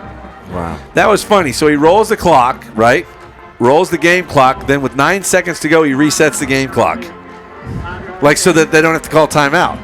Huh. If it gets to, that was interesting. I enjoy this. Now he's rolling it again. That fast. Game clock. It's only a 24-second game clock. I didn't realize they had to get the play off that quick. Now, Four receivers. Early gives it. Trying to catch the edge. Nice job. Now, see, that's a good job right there by Thornton. Do you see him hit. at least catch the outside edge to force that back inside? He forces it back inside, and there's a nice play on the inside to stop. Birdville after a 2-yard gain. It'll be 2nd and 9. You know, I was talking to Coach Thrash about that, about him being so physical. And it's like he said, he's like, man, that didn't come natural for Thornton. He had to really coach him up to get him to be that physical. But he came like a cannonball over there for that tackle. Early wants to throw, and Early is early with the throw. Well, Early's lucky because if he would have thrown that one, that would have been a medicine ball. And Chris Tucker would not have been laughing about that one because Thornton had him lined up. He'd gotten Chris rocked. He had him lined up. Yeah, he was feeding him. Yes, he was. Is it Jackie Chan that rolls with Chris Tucker? Yes. Okay. What you talking about, Vegas? What are we doing in Vegas? There's a pick. There's your pick. And Bye-bye. there you go. No, he's not going to get it. Yes, he is. To the house. To the Touchdown, house. Colleyville. Who is that? That's Thornton. Thornton. That's all I ask. Yes, it is. That's like Reed right there. That's all I ask. He's playing deep. He's playing deep center field, and he went over there. And man, Snatched Boom. it away. Snatched it away. So, okay, he's in the receiver, like on this plate right here. He's playing the hash mark. He's standing on the hash mark. He takes it away. I mean, it's coming right at him. Yeah. It's just a typical ball play. You attack the ball, get downhill, score the touchdown. 6 points. 50 now for the Colleyville Heritage Panthers. They'll try to tack on the PAT off the foot of TJ Watson. Love it when a plan comes together. You know, Javon Thornton, when he graduates next year. Are you gonna cry? No. You know what he reminds me of? Who? I mean, I don't think I think he's. I don't know if he'll play safety in college because he's going to play college football. Don't get me. He's an athlete. He's an athlete. Bear with me here. He's probably going to grow about 2-3 more inches. He's going to be big. Right. So what I would do with him is I would put some weight on him a little bit and play him as a really good tight end. No. That speed, athleticism. He's not gonna fill out that much. You heard me. He's not gonna fill it. He's not. You don't think so? I'm chuckling at Bemmer there. He's been listening to his brother too much. Yeah. I mean, put a little weight on him, make him a tight end. I'm telling you. He needs to be about 6'4", 6'5", though. Play tight end. I thought you would go. I literally thought that you would play like an outside receiver like Dez. No, I'm not even thinking offense. Linebacker? You're playing yes. You want him as a safety. I want him as a linebacker. Oh, do you? You want him as like a weak side linebacker? I would love him as a linebacker. I was talking to Coach Thrash about that before the game. Why don't he bring him up a little bit closer to the line of scrimmage? And he's like, man, that extra 5 yards would alter the way that he plays because he can see more from where he is at the free safety position. So I mean, he can see that. He can see that, but I don't think he's a safety in college. Salas with the kickoff down to the 5. They keep pounding it into the right side. Across the 30, and a nice job right there to shed a block. You know, the thing that I've noticed about him from watching him over the years is that Brown with the tackle. That he's gotten so much better at his pursuit angles. I mean, he's stellar at that. I mean, he's done a bad job before of letting guys get behind him, but he's taking great angles and making good plays. He kind of reminds me a little bit of last year, Porter. Remember Porter last year? Exactly. And Porter was very raw at the beginning of the year. Right. But towards the end, he started making plays. Yeah. There it is. That's a perfect analogy. Nice work there, Bam. Handoff inside, and I got to like this play. It doesn't matter where it goes. It keeps the clock running. Well, I tell you what, 9:28 to play in the game. You got to think about it like this, man. On defense, I mean, they lost Reed Harrison Ducrow, which was probably one of the best DBs I've seen in the city in a very long time. I mean, this dude's playing for Boise State. Is he playing? Yeah. He's suiting up. Yeah, he's actually gotten on the field. He has. I haven't looked at that. I don't get the weekly Harrison Ducrow emails like you do. I mean, the kid actually, mine are text, thanks. Okay, I just want to make sure. What are they doing? They're running out of the clock? Call timeout? So I got your Lincoln update for what they played. They played Grapevine Faith Christian tonight. We beat them by 100 points. No, you lost 35-8. No way! I'm telling you. Why are you playing Faith? Faith must have been 4A now. What? It's crazy. 35-8? They got beat 35-8 by Faith Christian. Who? Lincoln. His school. That makes me sad. They play basketball. Well, it's a basketball squad. Well, no. What is this? What is this 7th? Oh, I guess it's next week. That's next By week. the way, they play Life the Waxahachie next week. What is going on with Hawks the schedule? have one I don't timeout know. left, so let's go ahead. That's the right team. That. The Tigers, right? So what it is I think is that they went down to 4A this year, right? Yeah, they always 4A. Yeah. Life Waxahachie. What? Yeah, well, you know, these UIL will take these Christian schools if they want to get into the UIL, but they put limitations on them, kind of like they did with Jesuit and Straight Jesuit the first couple of years they came in. So. But now they're full-fledged members. Right. Well, now it looks like Grapevine Faith is also a full-fledged member, and Life Waxahachie is also as well. And what connection does Grapevine Faith have here to Colleyville? Well, the quarterback is one. Cam Roan played there 2 years ago. Faith. That is correct. Yeah.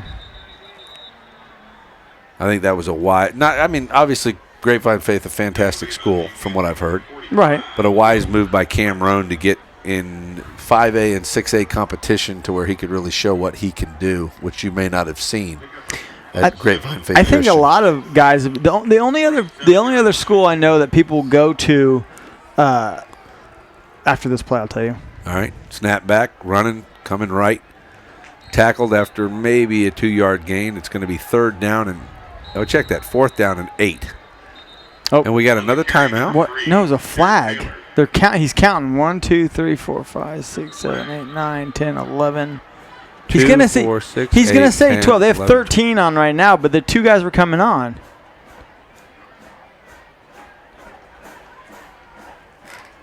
I don't know. He called this way late, like after the play was over.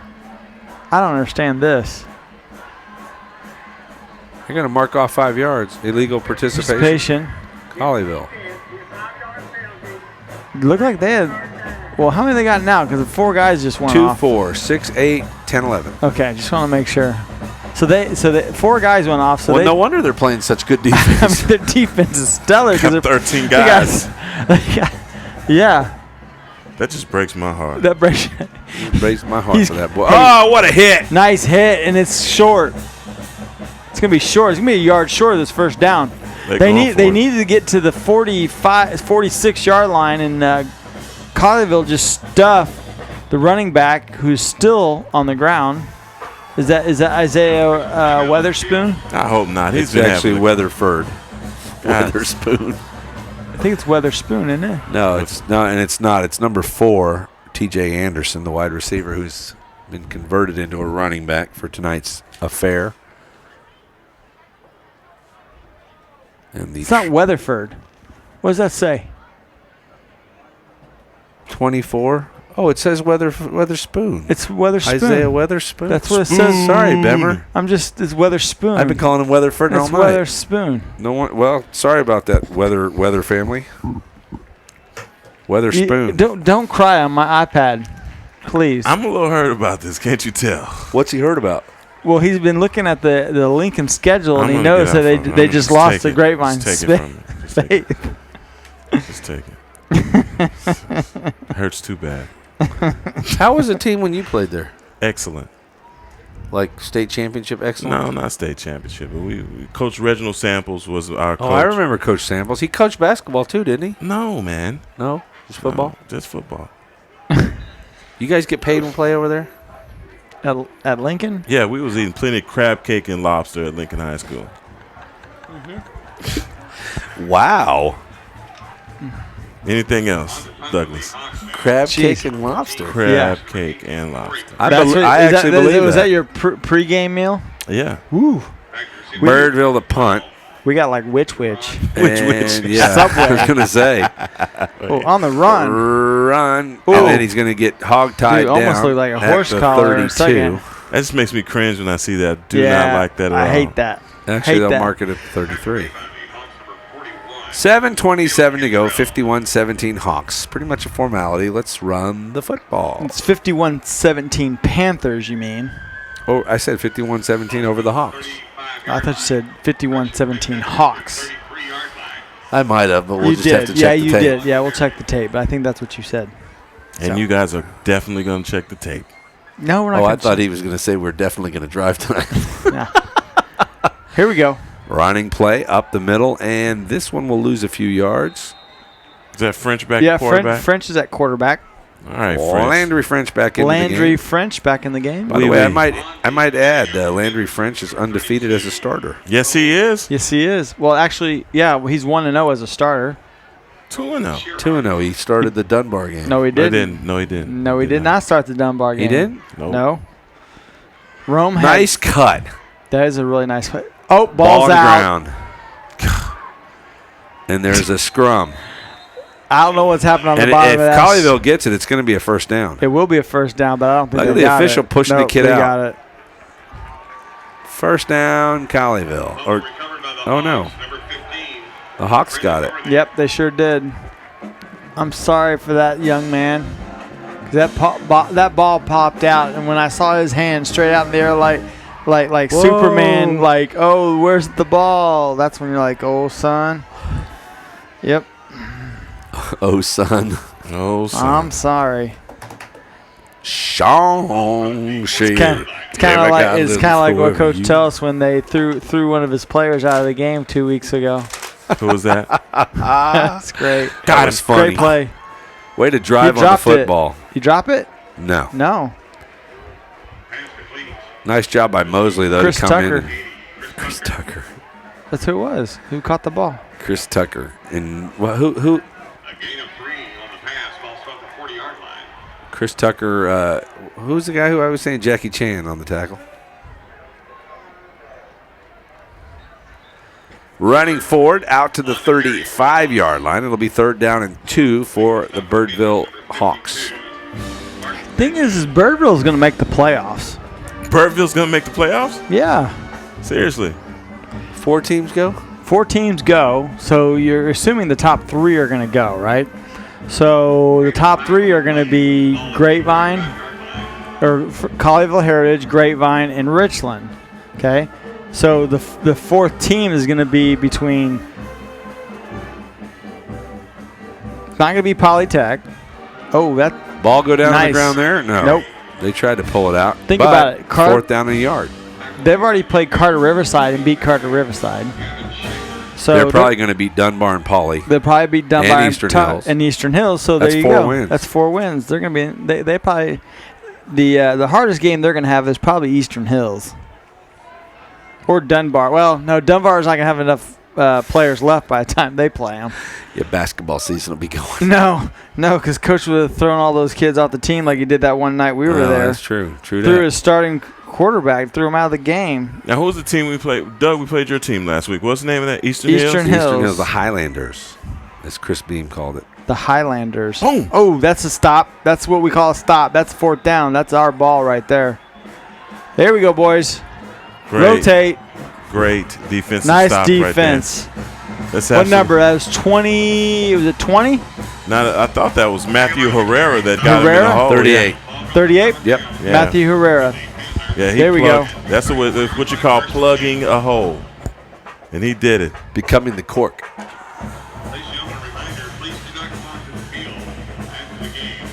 .453. Did you hear that? 453. You can't run on the field after the game. The announcement was just made. Sorry. Okay. Cool deal. No so problem. please, can you stay away from Kevon Ahmad when the game's over? Oh, there we go, son. 24. 24 is Hunter Metzling on the carry. He'll go for, we'll call it 6 yards out to the 40. Metzeling's going to try. Metzeling's going to try. Sorry about that, Doug. Metzeling's going to try to redeem himself right here. He needs to just hold on to this football. Colleyville set up in a running offense. Snap back to French. Give it to Metzling going right. Cuts back inside. Oh. There's a man. And we see a flag come from. Where did that come from? Was that the back judge? The 30 yards away that came? That was a good throw. That was a good throw. 20 yards. I mean, on point. My question is, what's he doing looking at the line of scrimmage? He's a ref, man. I mean, let's listen in. If this is an offensive hold, this is not his call. That's what I was saying. Chop block. That's his call. All right. I was going to say, because holds are really not his call. Should be the umpire. Should be, yeah, the umpire should call that. Defensive holding, he can see. Wow, they're going to make this a. Whoa, this is a 15-yard penalty? It's a personal foul. Oh, it's the chop. That's right. It's a chop block. I was thinking they were holding. Block. So Colleyville may have to throw the football here. 2nd down and 20 from the 25-yard line. Snap back, French. Oh, if he keeps that, he might score. But he gave it away, and no gain on the play. But more importantly, it keeps the clock rolling. Under 4. 51-17 Panther lead. Ball stays at the 25-yard line. It'll be 3rd down.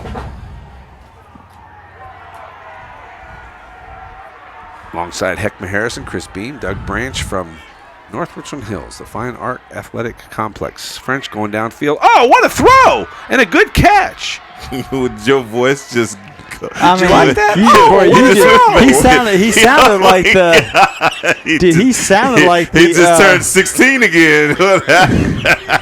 Jeez. Way to go, Doug. Wow, Doug. Yeah. Wow. That was a nice throw by Landry French. Here I talked about he wasn't the tight spiral, and he just got him where they might be able to make a 4th down and 6. Way to go, Landry. Way to go, Landry. Nice throw, Landry. It's Doug's dad now. Quick kick. That's not a bad kick. This is he kicked it. It wasn't a bad kick if it would have been straight. Yeah, it disappeared in the lights. He kicked it straight up in the air, and it went for about 16 yards. But more importantly, it'll give the ball back to Birdville and a chance to run the clock out with 2:52 to play. Hey, Birdville, run the ball. Take a knee. So we'll have a very brief post-game show as Heckma Harrison will make his way down. Oh yeah, we're gonna go. Yeah, in or out of breath, we'll have him on. No, I'm a mosey. I'm trying to set him up right now so he doesn't have to. I'm a run mosey down down. Because it's gonna take a while. So look, guys. Last time for halftime, I had 30 seconds to get down the escalator. 6 floors. The only thing I had a question about, Heck, is why you.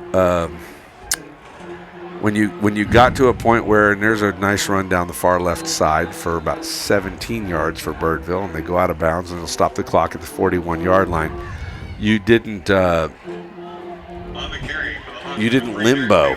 What do you mean? You could have hurdled or limboed the yellow tape, and you decided to just kind of dive under it. What are we doing? They're doing the hokey pokey. You not hear this?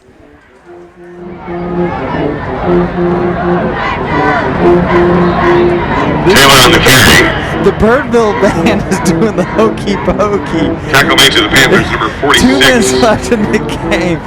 Apparently they're done. That must be that's the most entertaining thing I've seen tonight. Stick or fork. They're done. The band's doing the hokey pokey. Well, Colleyville band left about an hour ago. Well, they probably have a band competition tomorrow or something. Oh yeah, baby. Yeah. Second down at District the 40, band competition. 37. That was for you, back, Nikki. Up the middle. Was Nikki a bander? My wife was in the flag corps. Okay. Okay. Do not say anything negative about the flag corps. Guys. I'm not. Okay. I'm going to ask Nikki if there's pictures about this when I see her in the office, though. We also want pictures of Heckma playing football. I do. I need to look. Heckma Harrison, Kansas State. Was it linebacker? What number were you? 55. 55. I can't drive. 55. The two band, looks like the band trucks are leaving together. Like they're going on tour. They're banded up. Oh my God, they have 18-wheelers. Yes. Oh my! Oh, you have yeah. no idea. Come on. Seriously. Shot in the back, and you're to blame. You give love a bad name. Wow, that's a big kid right there. Birdville goes for another first down to the 30 as the clock continues to spin up on 60 seconds to play. So you're looking at the final 4 games of the Colleyville Heritage regular season. So next week we're going to be back at Grapevine Mustang Panther Stadium. We'll be playing Fort Worth Polytech. That's a 7:30 kick. And then after that, the Dallas Morning News has us playing on October 20th, which is a Thursday, which we have confirmed with the coaching staff that is not true. Hey, you're calling me. Oh, that's right. So that's the Grapevine game, and that's going to be a 7:30 kick. And then it's going to be Fort Worth, Carter, Riverside. And then we're going to be back here at Birdville Fine Arts Athletic Complex where the Colleyville Heritage Panthers will play Richland. 13 seconds to play in this one. Heckman's going to have to race downstairs. Nah, he's going to talk to him. And he's got plenty of time. And we're not even going to get another snap. So the final score from the Fine Arts Athletic Complex here in North Richland Hills, Texas. It's Colleyville Heritage Panthers What was the score? 51-17. 51. Oh, here it's on my stuff. Okay, because they 51. I mean, they don't I'm mess sorry, around. The they board don't went mess out around, at boy. 0-0. The guy who's running the board wants to go home because he just shut the board off as soon as it went to double zeros. He unplugged that stuff. He unplugged it. There you go. 51-17. They put a little graphic up for you there, Doug. All right, so quickly, give us some scores from around the area until we get to Heckma down on the field with I want to take a break real quick. Coach Joe. Can we take a break real quick? Oh, yeah, we can take a break. Yeah, let's take a little quick break. Let's make a little dough, and let's do it at In-N-Out Burger. Sweet shirt, bro. Oh, thanks. In-N-Out Burger, huh? Yeah. Where'd you get it? In-N-Out Burger? Right. Yeah. It's pretty sweet. Yeah, you already said that. Oh, yeah. I love In-N-Out. Oh, me too. Mm-hmm. That's what a hamburger's all about. Yep. Totally. Do I know you? Who, me? Have we? Yeah. No, you don't. No. I saw your shirt, and it's like we have something in common. Like we're on the same page. Yeah. We get it. Yeah. We appreciate the finer things in life. Like cheeseburgers. Yes. And T-shirts. Yeah. And personal space. Yeah. Wait, what? You're kind of crowding me here, bro. Oh, I'm sorry. You know, the burgers, they just get me a little... Oh, yeah. Okay, back off just a little. Okay. The 60th anniversary T-shirts are here. Get yours at an In-N-Out Burger near you or at InAndOut.com. Jason Ridley Agency is a proud sponsor of Colleyville Heritage Panther football. The Jason Ridley Agency offers home, auto, boat, motorcycle, RV, and coverage for all your valuable property, including business insurance. The Jason Ridley Agency is conveniently located in Colleyville, and you can find them online at jasonridley.com or call them today at 817-281-4500. The Jason Ridley Agency says, go Panthers. Nationwide is on your side. At Raising Cane's, we know lots of people want the recipe for our delicious cane sauce, but we'll take the secret to our graves. You know, our founder, Todd Graves. He's the guy who figured out which blend of spices makes every drop of sauce totally tasty. Of course, it helps that our cane sauce is made fresh every single day, no matter what. And Todd's also the guy who won't spill his secret recipe. But you can dip in it all you like. Raising Cane's, one love.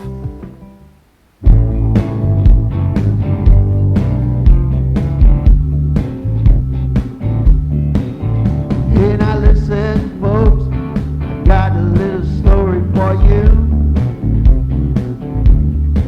about where I get my comfort food when I'm feeling down and blue. I drive down South Whitechapel to the feed store, barbecue. At Frost, an industry-leading 91% of customers stay with our bank year after year, which means 9% don't. Some move, some change their marital status, and others no longer need us. But a few leave because we could have done something better. So we won't stop pushing, refining, retooling, refueling, tweaking, thinking, and bending over backwards to move things forward. We know that's a lot of work for just a few customers, but to us, they're worth it. Discover the difference. Century 21 Mike Bowman has been helping families since 1971. Our dedicated professionals, customer service department, and state-of-the-art technology provides unsurpassed service. Visit c21bowman.com now and register for cash back on your next home sale or purchase. Over 6,000 families chose Century 21 Mike Bowman last year. So whether you're moving across town or around the world, discover the difference with Century 21 Mike Bowman. Mario and Luigi are racing to Dave & Buster's to play the new Luigi's Mansion. Explore the haunted mansion and help Luigi capture all the ghosts. And right now, the only place in the country to play it is Dave & Buster's. Now you can play both the new Luigi's Mansion and Mario Kart Arcade Grand Prix free. Plus, try new food and awesome new drinks. Mario and Luigi have never been bigger or better. Only at Dave & Buster's. When chiropractic care is a must, Dr. Jeff Connors at Advanced Chiropractic and Sports Care is your go-to. He has been located in Colleyville, Texas for over 10 years. With a convenient location off of Glade and Highway 26, Dr. Connors has worked with athletes of all ages, from professionals to amateurs, especially your Heritage Panthers. For over 20 years, Dr. Connors has helped patients in the DFW area with his unique chiropractic care as well as acupuncture. Call his friendly staff for a consultation today at 817-428-PAIN or visit advancedchirosports.com. Remember, if chiropractic care is for you, give Dr. Connors a call and tell him High School Game Night sent you. Back once again at the FAAC in North Richland Hills. Heckma Harrison making his way out to midfield to try and get a hold of Coach Joe Willis. But, Chris, another nice game, and really good to see the return of Kevon Ahmad, of Cam Roan. Big Twin back healthy, and the defense looked pretty good tonight as they go through the alma mater of Colleyville Heritage High School. Yeah, Kevon Ahmad had 5 catches for 158 yards and 1 touchdown. I'm sure a happy Heckma Harrison down on the field was going to be happy with that from the president of the fan club. And wait. Fan club president, what did you think about 1 touchdown, 158 yards through the air? Say that one more time. A touchdown and 158 yards through the air for your 5 receptions. 5 receptions for 158 and a touchdown for your fan club president. Wow. That's all we got. He's speechless. Wow. He's speechless. Wow. So Mario Ortiz, 34 yards, 1 touchdown. He almost got to his average of 7 yards a carry. At 6.46 yards per carry on that. And then Cam Roan, 273 yards, 1 touchdown, no picks, which is really good for the senior quarterback.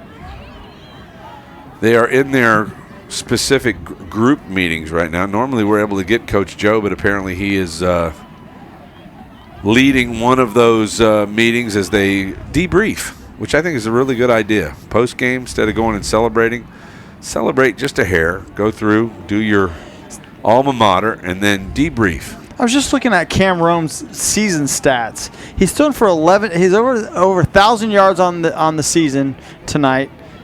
He has 11 touchdowns and only 1 interception, Doug. Yeah, he's very good with the ball.